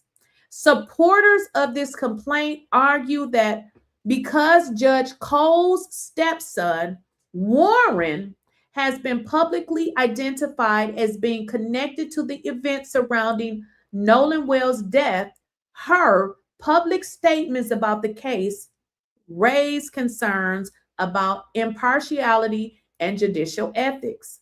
Would y'all agree? Would you all agree? Why would she do this? So again, all of these statements, and listen, people believe that they're guilty because what they did, okay? We're not delusional. The way that they acted, the way they're acting now, tells us that something else went on. So Ashley, they're at your ass, sweetie, okay? They are filing complaints, and we're going to continue to file complaints. Hell, I may file 10 complaints. I got about at least 20 people I can call and get them to file them too, okay? The complaint asks Mississippi Judicial Oversight authorities to review whether Ashley's actions were appropriate and consistent with the ethical obligations of a sitting judge. Now, listen, I'm not a lawyer. I didn't go to law school, but no, she shouldn't be conducting herself like this.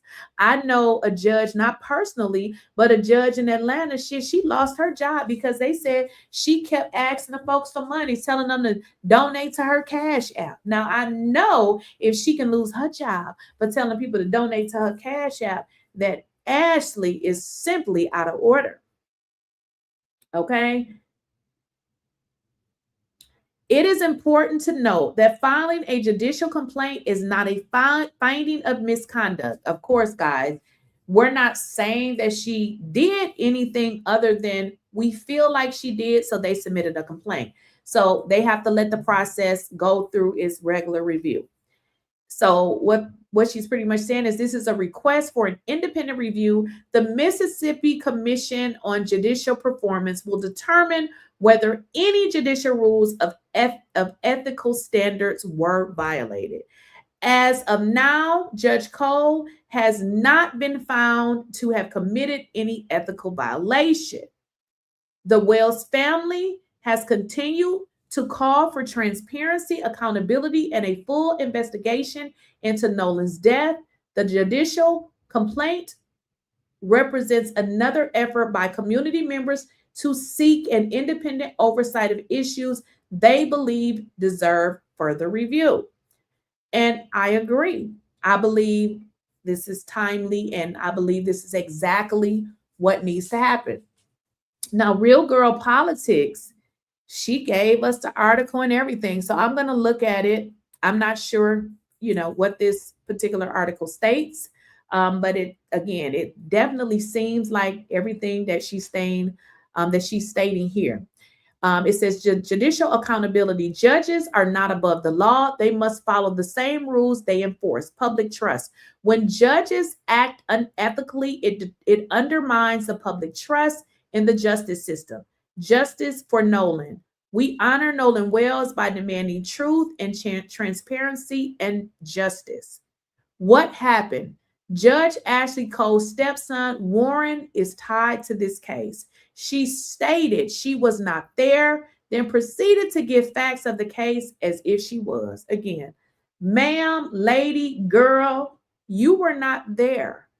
You were not there, or were you there? I mean, maybe you have some information that you would like to tell us. Miss Judge Ashley, were you there? Because if you weren't there, you need to shut up. Okay? It says this is a clear violation of the Code of Judicial Conduct and is completely unethical. This is not just misconduct. This is a breach of public trust. So, if you guys want to file a complaint, you can file a formal complaint against Judge Ashley Cole. Make your voice heard. Your voice matters. Your action creates change. And if you want to file a complaint, I'm going to leave that up there. If y'all want to screenshot it, you can definitely file a complaint. Let me see what y'all are saying in the chat. So Ashley Cole, hopefully, she receives some kind of reprimand, because again, I feel like she is intentionally going on social media and doing all of these things with hopes to intimidate people from talking. Now, that's just what I think. Now, I want to get into something else really quickly. I'm trying to see, what do I want to talk about next? Now, if you guys recall in Ben Crump's interview, and he said this, they've done a few interviews here. They're saying that Nolan is saying, give me my phone. Again, my ears, I guess they bad because I don't hear it. But just because I don't hear it, don't mean that it's not being said, because, Ben Crump, Attorney Ben Crump, is doing his own independent investigation. I want y'all to understand the investigation that Ben Crump is doing is strictly for his case. So, it's strictly for his case. And also, the family do not feel like they're going to get a fair investigation. But listen, I don't know. Y'all tell me what y'all hear.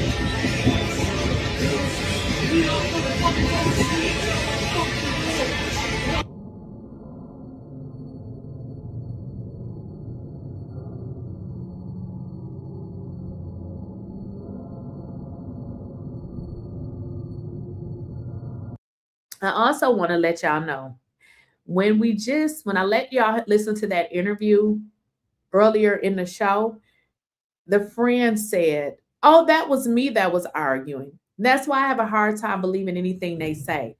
So this particular friend, he only came forward to discount anything as it relates to there being any type of altercation, because he says, no, that wasn't Nolan, that was me.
So not sure.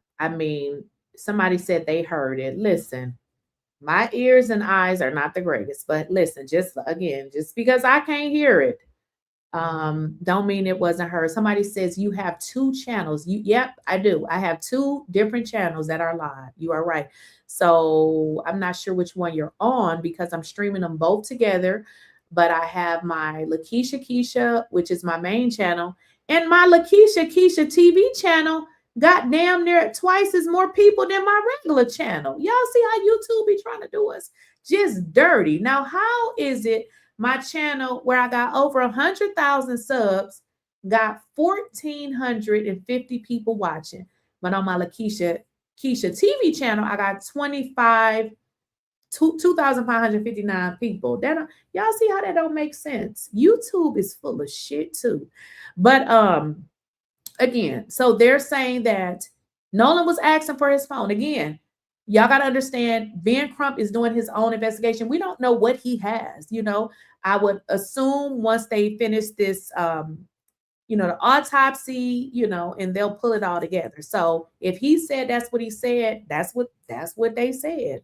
Obviously, they are doing their own investigation because they don't trust Mississippi. Now let's get into this timeline. July 3rd, 2026, Nolan Wells stayed over a friend's house. Then on July 4th, early morning, Nolan and his friends headed to the island for the holiday. This was on the 4th. The same day, July 4th, early afternoon, a friend stated they spoke to Nolan, who said he was leaving around 2 o'clock. So they just got there in the morning. And then, early afternoon, Nolan says, okay, I'm leaving. July 4th at 4 p.m., a video of Nolan saying, give me my effing phone was recorded. July 4th, the afternoon, female Katie stated she saw Nolan last with his friends. But keep in mind, Nolan's friends tried to say he was with her. And she said, no, I believe her. Okay. July 4th, 2026, around 4:30 p.m., according to Warren's stepmom, the friends left the island at 4:30 without Nolan. This don't even make sense. July 4th at about 11 p.m., the friends reported Nolan missing to his mom. Why in the hell would they wait till 11 p.m.? I didn't even think about this, y'all. Why would you need to wait till 11 p.m.? That don't make sense. The friends reported Nolan missing to his mom. However, they had his phone. They never returned his phone. She had to actually find the phone. Nolan's tracker tracked his phone to Warren's location. They had his phone for almost 7 hours. And she says before reporting, they never reported the phone, guys. We just watched the mother talk. She noticed the location and sent somebody to get the phone. They never gave the phone up. Until she actually went over there. July 4th, late night, Nolan's father went to Warren's home where they lied and stated they didn't have the keys. Eventually, a female said, yeah, he got the keys. Again, that same day, July 4th, late night, a female on the phone with Nolan's friend stated I'm sorry. Late night, Nolan's father went to Warren's home where they lied and stated that they didn't have the keys. Okay, July 4th, late night, a female on the phone with Nolan's friend stated they had a pool party after leaving the island and Nolan's keys were on the Xbox. You see how the friend lied? Y'all, this is why people feel like they did something to him. None of this shit adds up. This is the worst crime I bet that they ever committed. This don't even make sense. July 4th, late night, Nolan's father retrieved his keys from Warren's home with police assistance. Keep in mind, this was the same boy that lied and said, I ain't got the keys. I don't know where they at. Yeah, they're on your Xbox, you lying little piece of SH. Okay. July 4th, late night. Oh, I did that one. July 5th, at about 2:53 a.m., after Nolan was reported missing, user 𝐬𝐿ZHNOEL posted a photo on Instagram. Now, this was at 2:53 a.m., guys. Keep in mind, this was really posted. It was really posted, okay? This was posted at 2:53 a.m. Now, the time is going to be different depending on wherever you at, okay? This would have been 2:53 Mississippi time. Now, on July 5th, 2026, he deleted it. Told y'all about the screenshots and how they work. You can delete whatever you want, okay? Somebody screenshotted it. A screenshot at 10:53 p.m. shows that this user who had this pool party, 𝐬𝐮𝐬𝐜𝐫𝐢𝐻 posted the photo on July the 5th, 2026 at 2:53 a.m., but deleted it.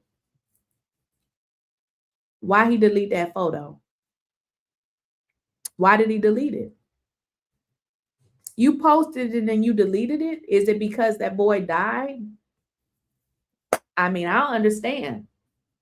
You know, see, the thing with these kids is they love social media and they too dumb because, you know, they don't plan this stuff out. Well, they shouldn't be committing crimes anyway. But if you think about it, you posted a video and now this boy is unalive. Yeah, you better go delete that. But it's too late because they already screenshotted it.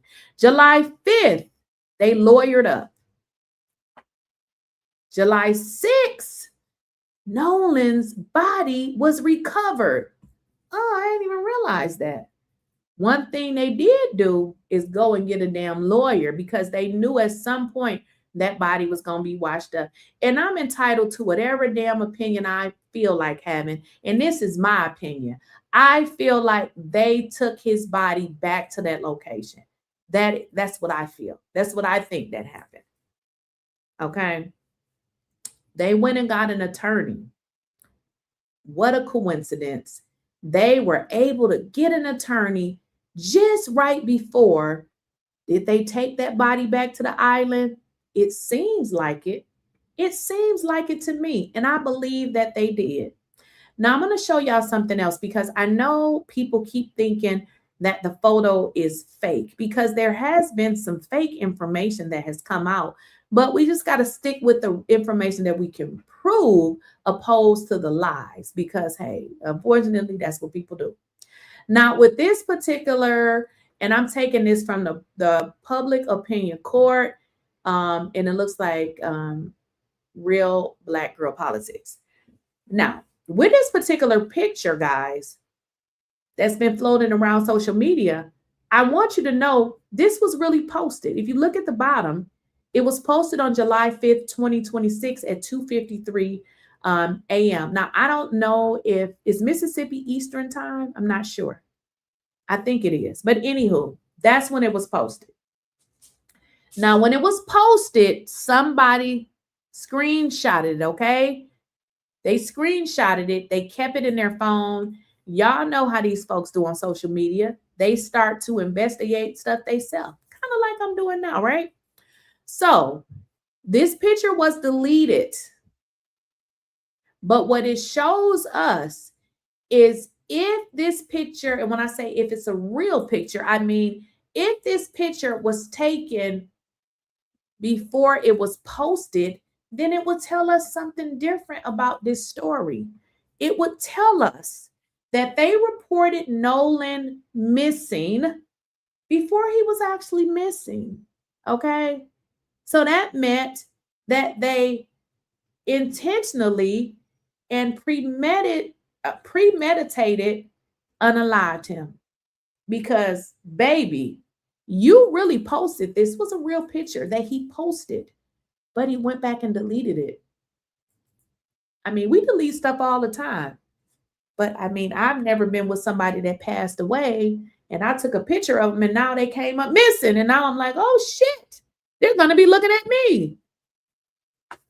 I'm just saying. This picture got deleted. They deleted it. Again, some people should just stay off of social media because, you know, they be deleting photos as if it's going to save their ass, not realizing that people actually keep these pictures.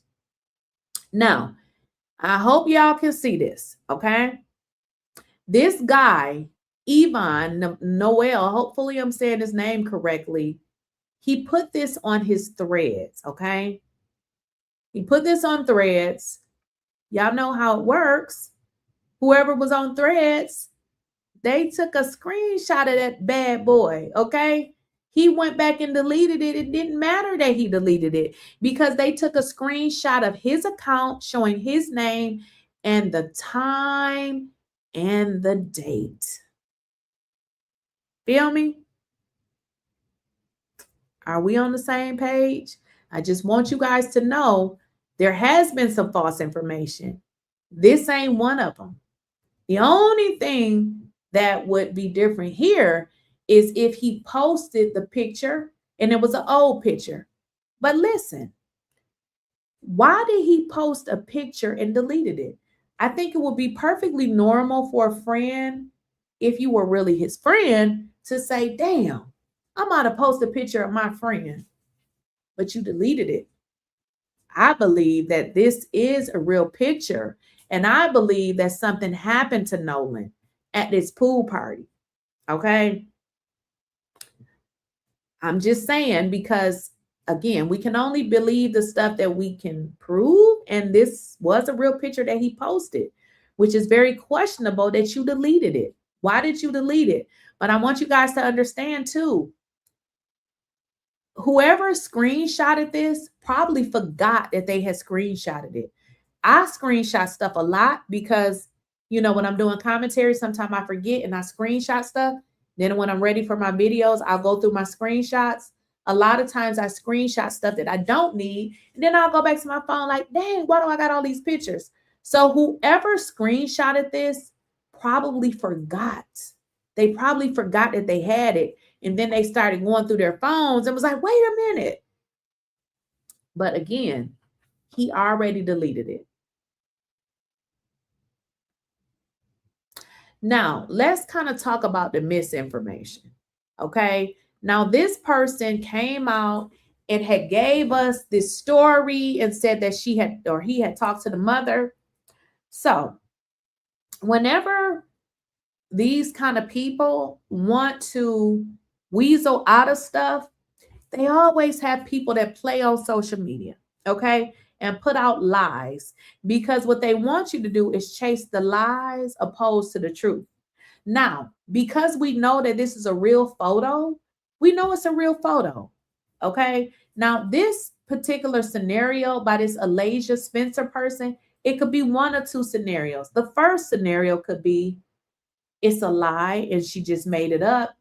But if you think about it, it couldn't be a lie that she made up, because that picture is a real picture. So what I think is this is somebody who knows some information and they created a fake account and this was their way of putting it out. I don't believe it's fake, but the part about where she said, I talked to the mother, I don't know why the person threw that in there. Maybe they just threw it in there to throw us off. But in all actuality, we do know that that's a real picture again. So it can only be one or two things. He posted it and it was old. But then if you think about it, you posted an old picture. Why didn't you just keep it up? Why did you delete it? So again, their actions make you wonder what was their level of involvement, because you don't have to delete a picture. If your friend passed away and you just go, started unloading your camera roll, posting pictures of them, nobody is going to think that you did anything. But if you start deleting them, they're going to be like, well, what's going on? Especially if the person was at your house at the pool party. Y'all feel me? So nobody is, as they would like to say, oh, people are, on social media and they're making up stuff. No, we ain't making up shit. We're following what you're doing. We're following what you're doing.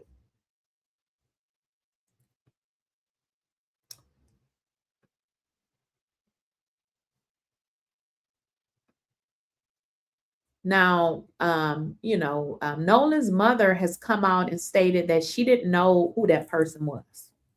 I mean, she don't know him. That's okay. She don't know him.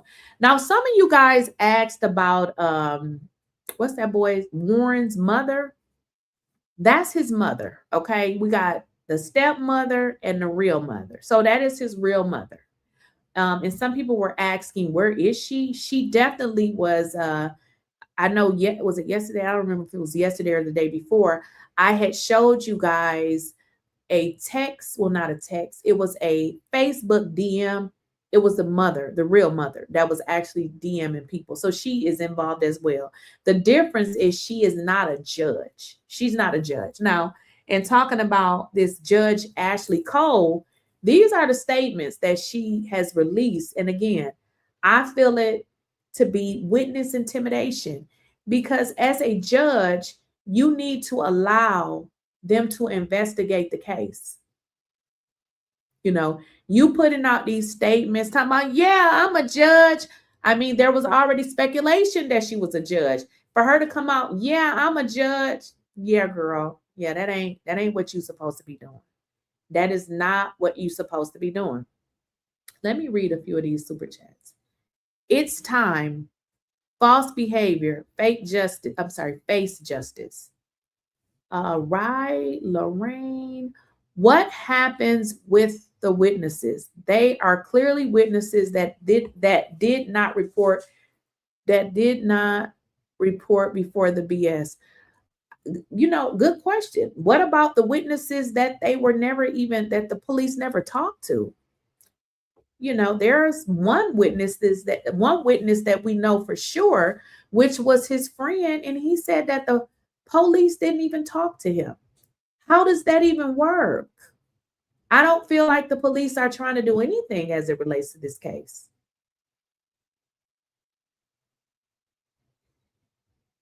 This is Katie Hudson, Warren's biological mother. Remember, I said she had sent a message to this individual. It's a guy on Facebook. Y'all should probably check him out. Boogie Lowdown. I don't know if you guys have ever heard about him, but he's been doing a lot of content on Nolan Wells.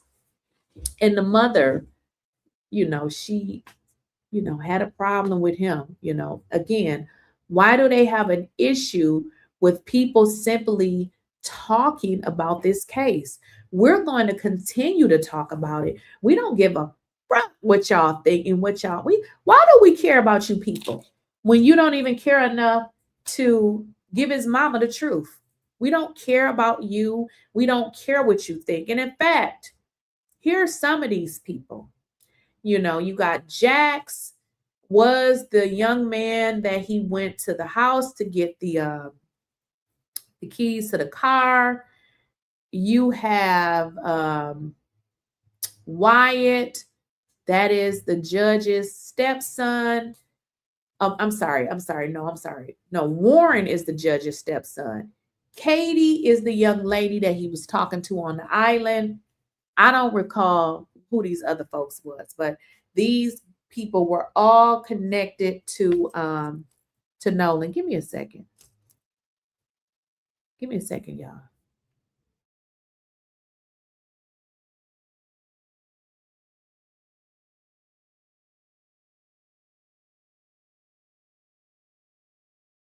All right, y'all, give me a second.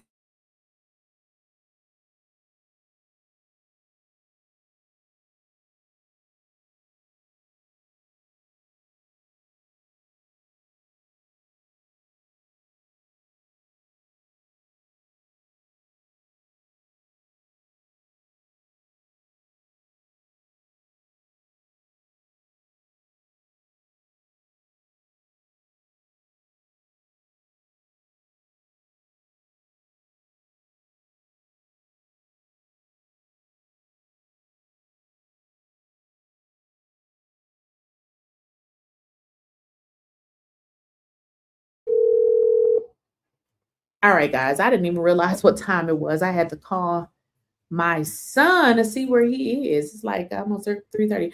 But so these guys were all as some, you know, in some shape or form, they were, you know, with Nolan, except for, you know, Katie.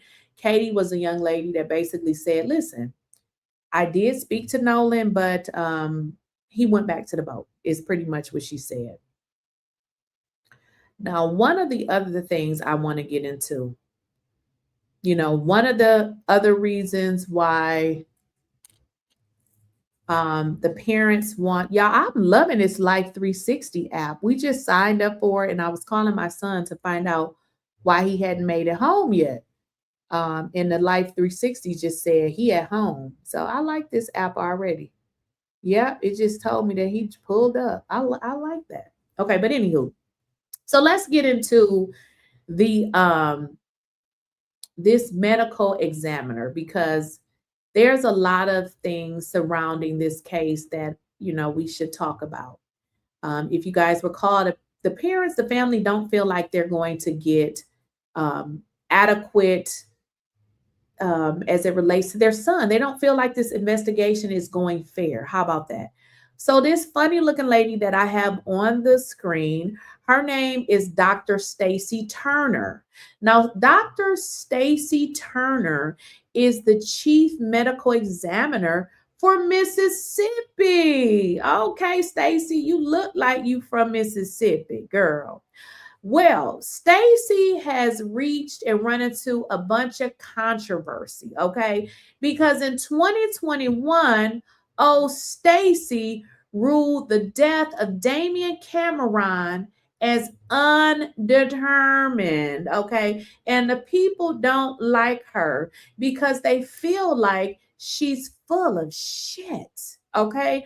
Because Cameron was a 29-year-old Black man who died following a physical struggle with a Rankin County deputy, during which witnesses reported officers was kneeling on his back for over 10 minutes, okay? Remind you of a Derek Chauvin situation. So what she did was rule this undetermined. So let me kind of tell y'all how that works. If you are unalived by the police, and then the old sloppy, because she looked real sloppy, okay? Big sloppy tail. She rules this undetermined. Guess what? How do you sue? Gonna be kind of difficult. You get sloppy Dr. Stacy Turner because she ruled this a undetermined death. So basically, his autopsy is undetermined. The ruling of undetermined and the lack of an official homicide designation effectively prevented further investigation and shielded the deputies from facing homicide charges at the time. So because she covered for the police, okay, and didn't do her job, I mean, how can they be investigated? Y'all, this is all paperwork. We need it all to work together. So if the old, big belly, okay, because Stacy looked like she got a big belly, y'all. Let's just be honest. Now, I don't got no problem with big bellies, but she surely got one. But if she's going to rule this as undetermined, knowing that this man probably suffocated, couldn't breathe, she basically, she's one of the reasons why we got dirty cops. So this particular case drew national scrutiny after independent pathologists reviewed the autopsy records and told publications like the New York Times that his injuries were consistent with asphyxiation. Again, he was suffocated. They put their knee on his back. Like I said, he couldn't breathe, and it should have been classified as a homicide. So this is why they don't trust Mississippi. Okay? Because you got people like old country ass, funny looking ass. It's always the ugly ones, y'all. Did y'all know that? It's always the ugly ones. It ain't never somebody that look halfway decent. She needs to go and get a makeover, because I think the problem is she don't like the way she looks. Girl, you look a mess. Ain't no way that you should be the chief medical examiner looking like hell. She looked like she done died. But Stacy, dirty ass, pretty much ruled this man's death as undetermined. But they went and got another one, okay? And they said that his injuries were consistent. He was suffocated. But because she didn't do her job, nothing happened. So this is why folks got to get an independent, investigation. And thanks to people like what's his name? Kaepernick. I can't even pronounce his name. What's that man's name? He has paid for this independent autopsy. We got Tyler Perry paying for the funeral. I know you hoes is mad. They hate when we come together. They hate it. They hate it. They hate it. And donate to their GoFundMe. Yeah, Colin Kaepernick. Donate to their GoFundMe, because what y'all got to understand is when somebody is going through a situation like something like this, and people be like, oh, they got this amount of money. Who in the hell is showing up for work? Who's showing up for work? There's no way that they can go to work. And who knows, y'all, after this, it may be years that they cannot work. I mean, think about it. How can you work a job, go into your job? No, wrong. Byron Allen gave 100,000, not 10,000. You got that wrong. Love works. He gave 100,000. But not only, you know, do they need this money, you know, to be able to pay for certain expenses, they need this money to be able to live. It's not like they bums or, you know, don't have a job. Who in the hell can go to you go to your work after, you know, your job after this happened, you going to jail. You going to jail, okay? Let somebody say the wrong thing. You going to jail. They can't go to work. They have a long road of healing. And listen, the healing hasn't even started. You know, they got to get autopsies. They got to find out if these folks done, you know, what they done did to their son. They got a long road ahead. So donate to their, let me find it. Let me see if I can find it. Donate to their GoFundMe, y'all.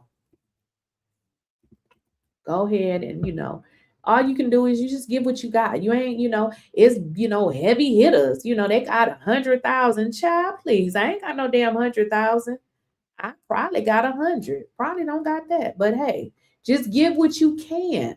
Give what you can. Okay. You don't have to worry about people that's giving 100,000. Hell, you ain't got 100,000. Don't even think about 100,000. I wish I could give somebody 100,000. But yeah, Byron Allen donated $100,000. So they're trying to get up to 750. I mean, give 50, 10, whatever you can give. Y'all got to understand too, when people donate to these funds, generally you'll see the majority of the people give $100 or $50. So those little amounts matter because it adds up. You will see, you know, a small amount of people that give a whole bunch of money, but generally it's those small donations that really add up. You know, I'm not saying 100,000 didn't add up, but you know, even with, you know, without his 100,000, they still had like 500 and something, you know, so those 20s, those 10s, those 5s added up. Keisha, they need money, both said unemployment at this critical juncture. Yeah, you listen, who is going to work after this? Are you going to be fired? You're going to be in jail? Like, you're not going to be able to deal with. And then who knows what this is going to bring to them as it relates to, let me text this lady and tell her I'm not coming, girl. Get your, listen, I'm supposed to meet this white lady. I need to take somebody with me. I don't trust y'all. I don't trust you. Girl, I'm going to be like, girl, I can't come. I don't trust them. Probably trying to get me somewhere. Let me text this lady and tell her I got to wait. I don't trust them. Child, I don't know what these folks be trying to do.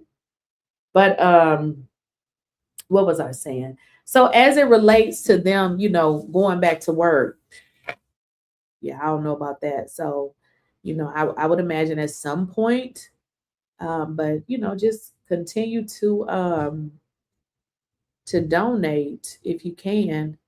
Yeah, I was supposed to go and meet this lady. Child, I'm not going with this hoe. I need a witness. I don't trust these folks. They probably in the KKK or some shit. Let me let her know, girl. I ain't gonna be. I don't have this lady number in my phone, so she gonna fall under unknown senders. I'm gonna say, girl, hell no. I'm finna lie right quick. Oh my goodness, I had an emergency. I'm lying. I gotta reschedule. Girl, I'm not going nowhere with you. Y'all serious? I'm serious. I don't know what these folks be on. Child, please. I got to take somebody with me. I don't trust y'all. But let me make sure I got everything here. make sure I talked about everything. But yeah, she has a complaint that's been filed against her ass. Oh, and also I want to show y'all. Somebody say, "Where the emergency right?" No, for real, I don't trust certain people no more. Like seriously, we got to be more careful, okay? We can't just be going around certain people because look, this is starting to sound weird. You know, it's starting to sound weird, okay? Now, the guy that actually had the party, this is his social media handle. And actually, wait a minute. I'm going to show y'all because I believe he only deleted the pictures with Nolan on there. Actually, yeah, that's a good, let me show y'all his, okay, it's right here. Oh, he made, y'all know what? See, this is why you know that they hide shit. Let me show y'all something. This boy page was not private just the other day. Let me show y'all something. Look, he just made his page private. This was not private. So I was going to show y'all something, but he just made his page private. This is the type of shit that I'm talking about. This is what I'm talking about.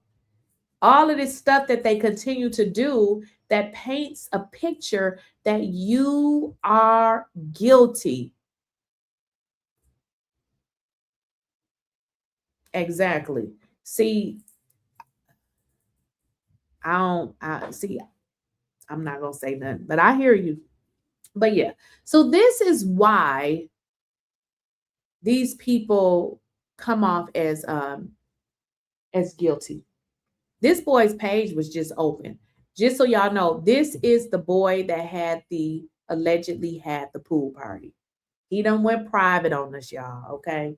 Just like everybody else. You know, they don't, for some reason, you know, they're running scared. You know, they're running scared. We know that for a fact. Oh, look, wait a minute, y'all. I'm finna show y'all something else. Oh, shit. Because I had it on my screen. Wait, let me see if it'll let me share. I'm going to show y'all something else. So I'm going to show y'all his profile before. Y'all see now it's private, right? See, I still had it up on my screen before he made it private. So y'all see, I hadn't closed it out. So it shows to me now that it's not private, but I think when I click on it, it's going to go back to private. Oh, look, it lets me see it because I had it open. That's crazy. So I previously had his profile open, y'all. So it's letting me see it. That's weird. I didn't know that it would do that because I hadn't closed it out. But this is his profile.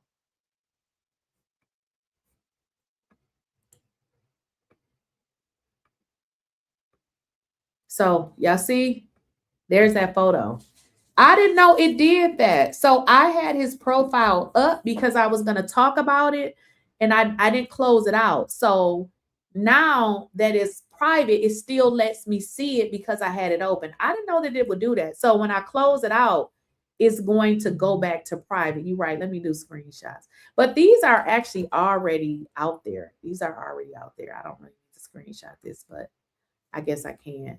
So this is his profile. As you guys can see, it's private. So you won't be able to see it anymore.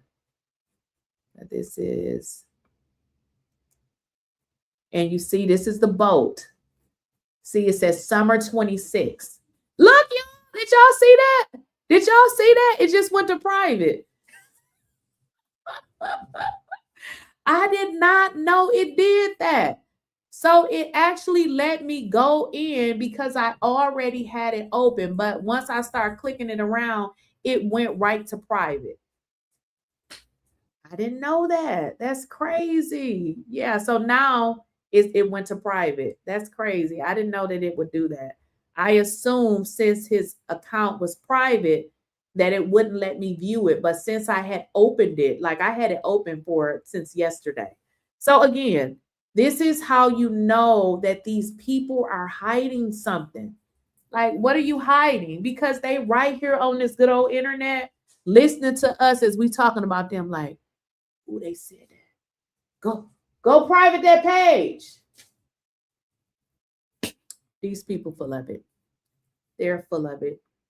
They are full of it. Oh, one other thing before I leave. This was another one that I wanted to show you all. Did you guys hear about Daniel Irving? Daniel Irving, similar situation. I don't know if you guys recall. He was a black boy, drowned with white friends. They ran off and left him, which is so low down and dirty that boy's body stayed in the lake for days. They ultimately were arrested, but they were not arrested for unaliving him.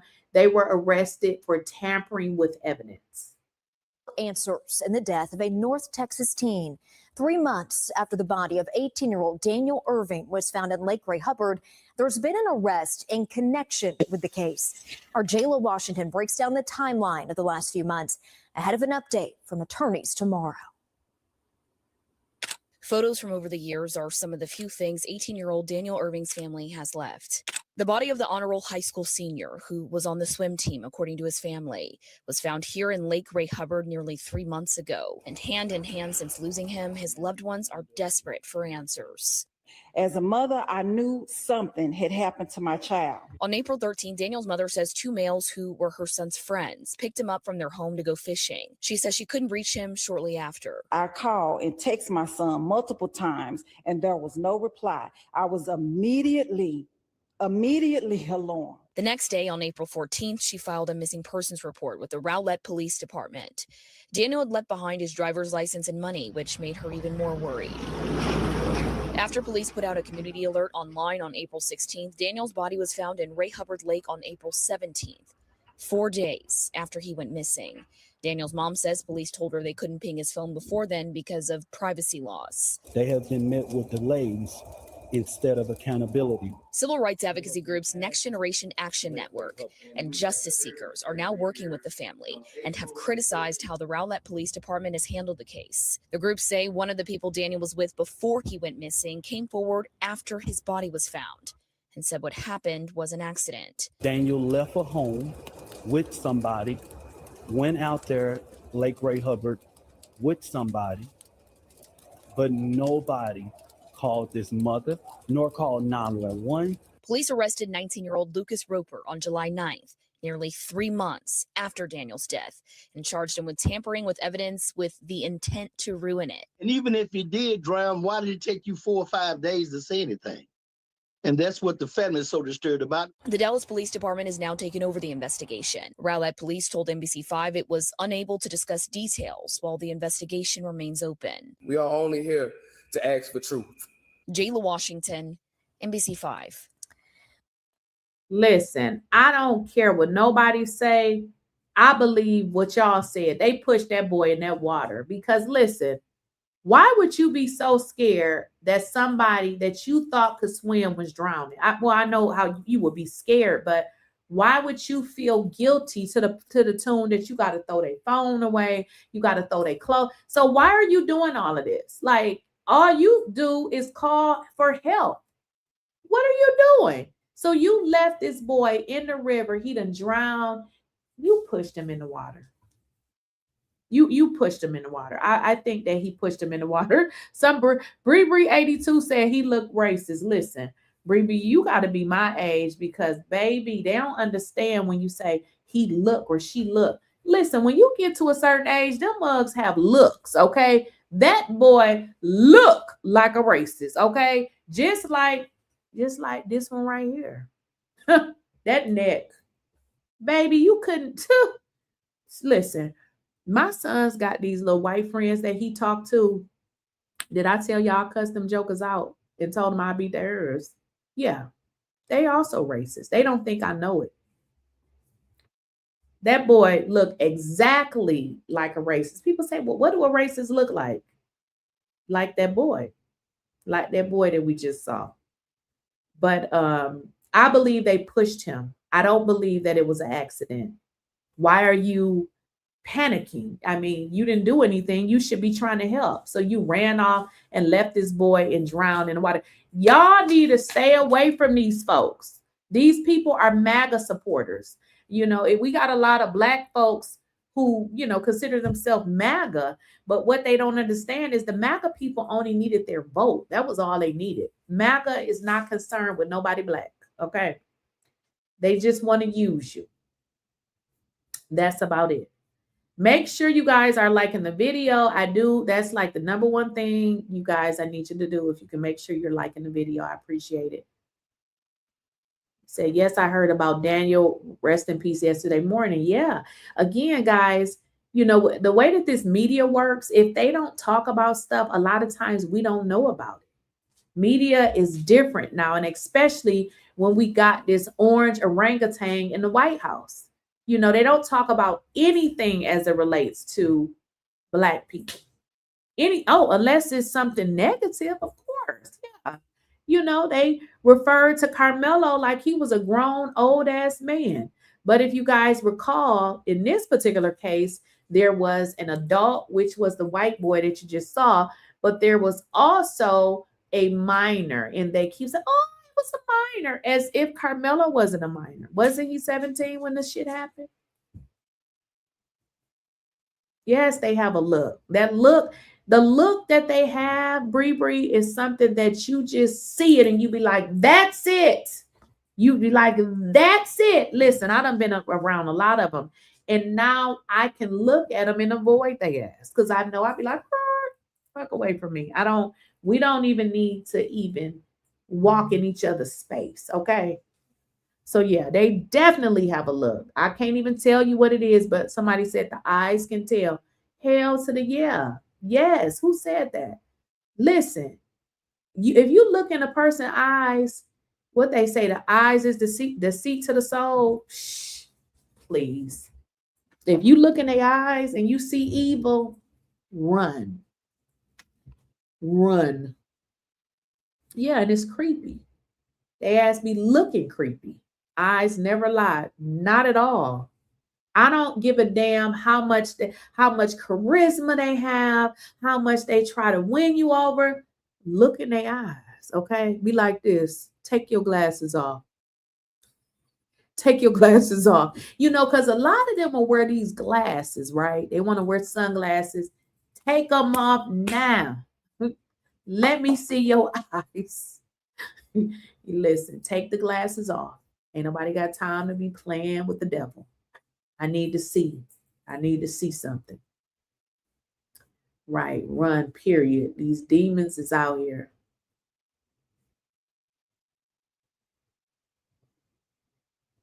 Oh, I read that one already. All right, that should be first degree or second degree. I don't know. Like I said, I know as it relates to the phone, they're trying to see if they can retrieve messages. And all they need is a person that's really good with, technology. I know somebody had put in the chat, reach out to Facebook. I wouldn't reach out to no damn Facebook. You better get your own, tech person, and, they can probably retrieve the messages. You notice they haven't told us anything. What the hell are they waiting on? What are they waiting on? I feel like they're trying to wait to see what their autopsy is going to say.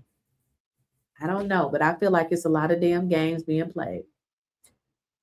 I'm 46, and I had a conversation with my parents about being a first-generation kid around white tea folks, and she was stunned by my experiences. Exactly. No, so here's the deal, though.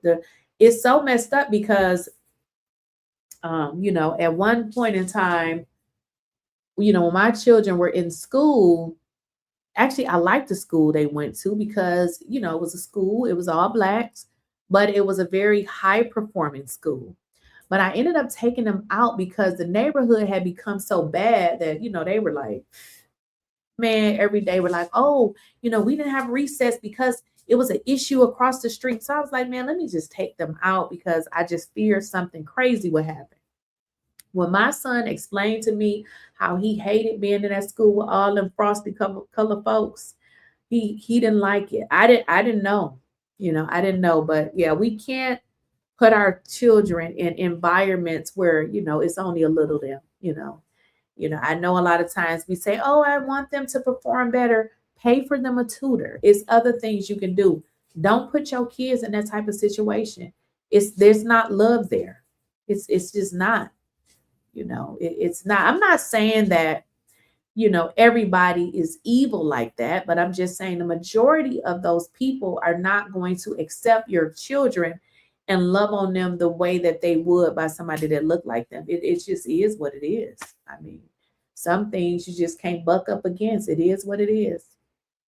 But yeah, my son told me about his experience. I was like, damn. I said, well, if you would have told me that, boy, do you think I would have left you there? Like, come on. But for some reason, he never told me. So I didn't know. But I would never do that again. So my son had graduated already, after he had told me that he had done graduated. But I noticed, because all my kids are 3 years apart. So I noticed when my daughter got there, she was a sophomore. Or was she a freshman? I think she was a sophomore. Yeah, she was a sophomore. So during my daughter's sophomore year, we moved because this dog is finna get the hell out. Hold on, y'all.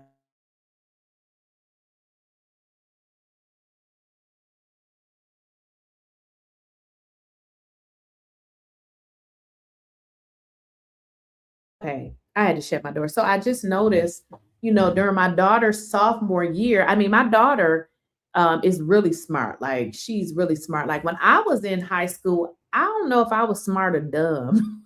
Because I was just just doing whatever I want. Like, I don't know. I don't know if I was smart or dumb because I wasn't doing nothing. I passed, obviously, but just barely, okay? Just barely, because I was for the streets, okay? But when I got to college, actually, when I went, did my master's, one of the only reasons why I got my master's, because I felt like in undergrad that I just done assignments to get it done. So I said, you know what? I'm gonna prove to myself that I can get a 4 point. So that really is the only reason why I went to, get my master's, because I had a point to prove to myself. If this stupid dog don't shut the hell up, she gonna be outside. But yeah, so my daughter's situation was, them little white tea girls was doing too much, and she just wasn't having it with them hoes, okay? Because if you put your hand on her like that, she gonna slap you. So, she slapped a couple of them, and that was that. And I was like, we just gonna get up out of this school because, but she went to college, she graduated, and she did only the first year. We only ever had to pay for stuff the first year. But after that, everything was free, y'all know, because she got good grades and stuff. So yeah, but yeah, don't send your children to those schools. Like, it's just, it's just not good. I mean, think about if you think about when you work the job and you being the only Black person. Yeah, something like that. All right. So don't send y'all kids to them type of environments, because everybody is not going to embrace you like they should. And who in the hell is going to be always sympathizing, or, like, I had to get out of this where people try to be funny and be like, oh, what you say? You heard exactly what I said. I speak right. I know how to talk. Can you hear? And for some reason, when you say it like that hurts you. Don't play with me. I'm not making no excuses for who I am. I'm not making no excuses because I like to wear braids. And, sometimes I'm ghetto. I put a little beads on them. I'm not making no excuses for who I am for nobody. Nobody. And that's just that. And you got to, your children, they don't need to be, with these folks, especially in their stages of development. They're growing up. They need to have good self-esteem. You got kids unaliving themselves. Don't put y'all kids in those environments, because all of those kids that you see, their parents don't necessarily like Black folks. I'm just going to tell you. What do you think they get it from? That's taught at home. It's taught at home. Y'all kids don't need to go there. Listen, I wanted my daughter because when I went to college, it was a situation where, it was a bunch of white folks. Okay. It is what it is. So when my daughter went to college, I didn't want her to experience what I went through. So I said, listen, I want you to try HBCU. She only went for 1 year, but I still wanted her to get the experience. And she only went for 1 year because she wanted to try something different because, old girl is cheap. And she was like, oh no, it costs too much. But she did experience it, for 1 year. And honey, that 1 year is what set her up because she damn near got a 4.0. And that girl took like 15 credits. So she had a very good experience, although that shit was high. And I had to take out a loan for $20,000.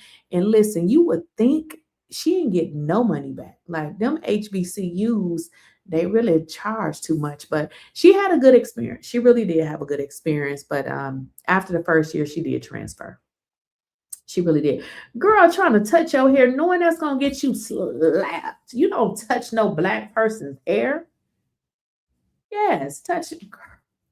That's how you know that they don't know anything about us. You don't touch our hair, our face. That's like hitting us. That's like a fight. Okay? You want to fight? You said, I got a scholarship to go to Montana. I ain't get no damn scholarships. I done told y'all, listen, I barely graduated, child. I was a mess. Okay? I was a mess. Yeah, I was a hall walker in high school. I was a hall walker, but I just knew that I had to graduate. So I did graduate, but barely. I don't know what the obsession is with our hair. What's the obsession with us, period? What is that obsession all about? We are conditioned to believe Black and Black culture is not right. Hey, Milton Brewer, 4590. Yes, continue to love yourself. YT time is up. We are waking up. Exactly. That is so true. They try to make us think that everything about us is wrong and we should aspire to be that. You're absolutely right, because what we have is not good enough. But with that over there, and if you look at them, they want to be like us so bad. Honey, they laying out in the sun. They laying out in the sun, they injecting shit in their lips. They don't like us, but want to be just like us. Okay. They don't like us, but want to be just like that. I heard this YT lady say, I had to tell her ass off. She said, y'all want to wear white hair. I said, girl, who wear white hair? Y'all don't even like y'all own hair.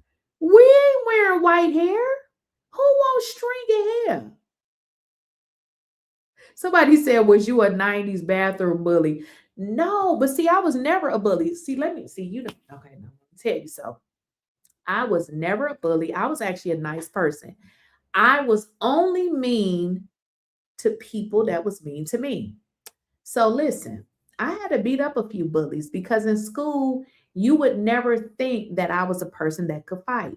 So I always had folks that try to test me and I had to beat them down. You know how that goes. And then they'd be like, dang, we ain't know. Well, you know, today, just because I don't look like it don't mean I can't do it. So no, I was not a bully, but I every blue moon I would encounter a bully or two.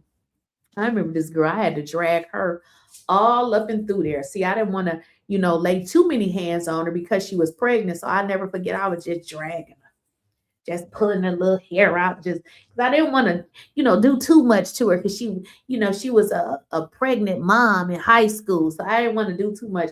It's crazy because we ended up being friends later in life because she knows she shouldn't have did what she did, girl. What you thought was going to happen? What you think is going to happen when you walk up to somebody and hit them? Girl, I don't care how many months you is. I got to tap that ass. You knew you was pregnant when you put your hands on me. Quit playing with me. What you thought was going to happen? You're lucky I just drugged you and slapped you up a few times. You did that to yourself. Don't put your hands on nobody. Talking about you pregnant. Then they gonna say, oh, in the office, I'll never forget, you fought a pregnant girl. The same one That hit me. Are you stupid? What is you talking about? You fought a pregnant girl. Did she know she was pregnant? She didn't know that. Was she knew to tell you? Did she knew? That's her problem. That ain't got shit to do with me. What is y'all talking about? I never forget that shit was funny. I didn't give a damn. Do you think you finna walk up to me and hit me and think I'm finna just stand there and look stupid? Girl, bye. Hell to the no. How you thought that was gonna work? At least you probably should have did it somewhere where it wasn't nobody. Maybe I could have just been like, okay, I'm gonna let you ride. Girl, you gonna slap me in front of all them people? Girl, I ate you up. I ate you up. What she thought? I'm finna just stand up there because she pregnant. Girl, goodbye. Goodbye. That's your problem. That don't got nothing to do with me. But yeah, I like I said, I ain't doing too bad because this girl was pregnant. Like, you knew she was pregnant. Like, that's what I'm saying. What you doing? Like, girl, what? That's your problem. It ain't got nothing to do with me. So I just drug her all over the floor, just light beat up, didn't want to do too much on her. But girl, you knew I was gonna get some kind of lick back. I don't give a damn about what you talking about.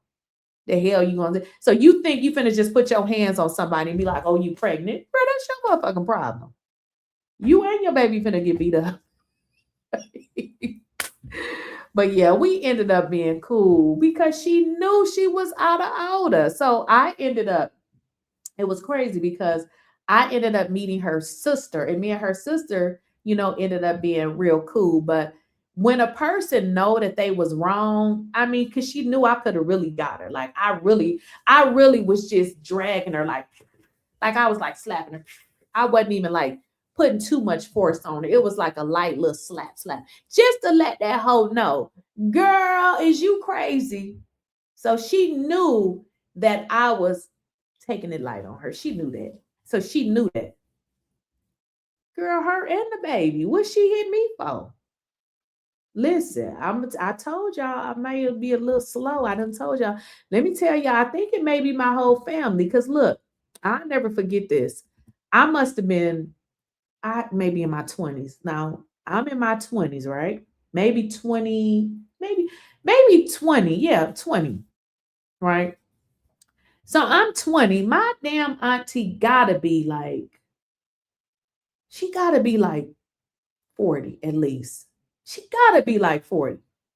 So get into this, y'all. My family is crazy, okay? I'm so glad everybody done growed up and they don't be having fights with people no more, okay? Because it just used to be a mess, okay? When we got the whole family down there just beating folks up. Like, it used to be crazy. Let me tell y'all about this one story. I knew my family was ghetto when everybody in our house was beating up the house down the street. I was like, y'all, we is ghetto. Let me tell y'all about this story. So my little cousin Ronnie gets into it with some girl. I don't remember exactly who he got into it with. Maybe it was multiple people. All I remember, he come back to the house and get us. So we all walking down there.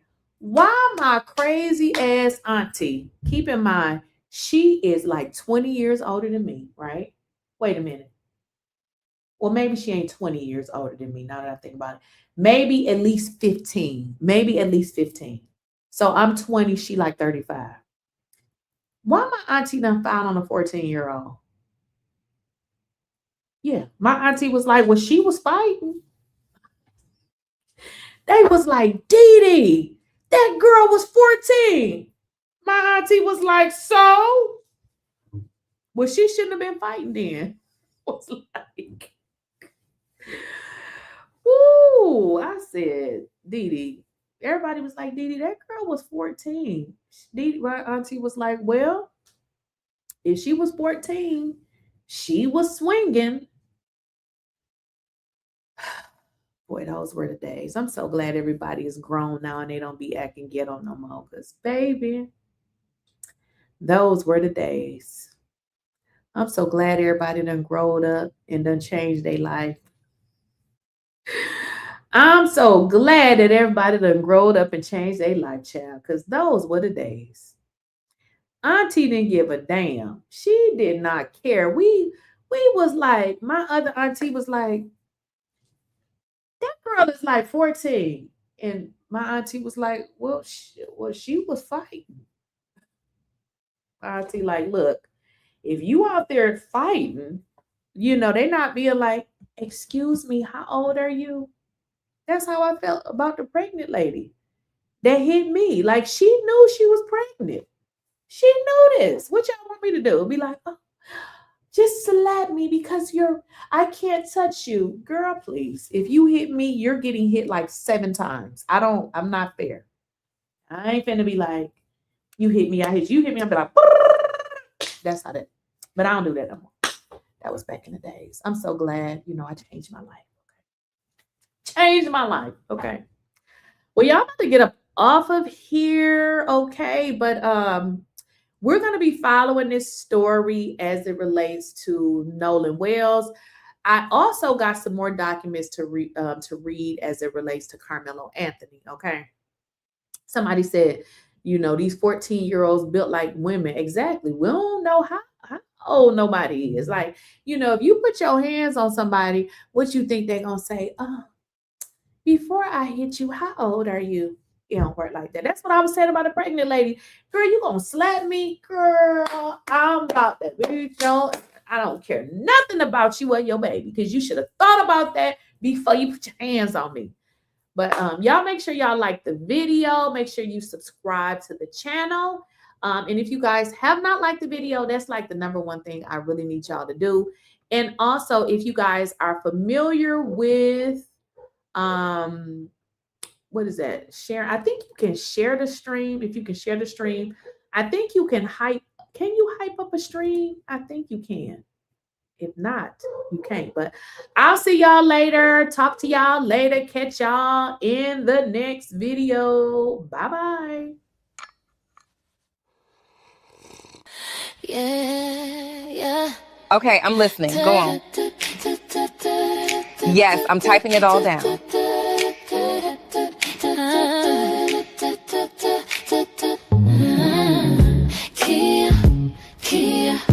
Clear. Spilling tea, no fear, no fear. They talk loud, but I'm still here. Lakeysha Keysha, say it clear. I don't lives right here.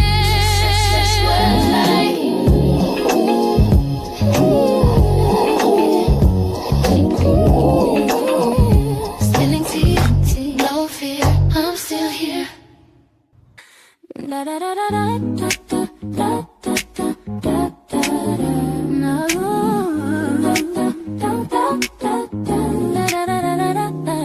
Spilling tea, no sugar, no fear. They talk loud, but I'm still here. Lakeysha Keysha, say it clear. Real talk lives right here. Yeah. Spilling tea, no sugar, no fear. I'm still here, no fear, but I'm still here. Lakeysha Keysha, say it clear. Real talk lives right here. Yeah. Make sure you subscribe to Lakeysha Keysha, my dear. Yeah. I'm still here, no fear, but I'm still here. Lakeysha Keysha, say it clear. Real talk lives right here. Stretch words like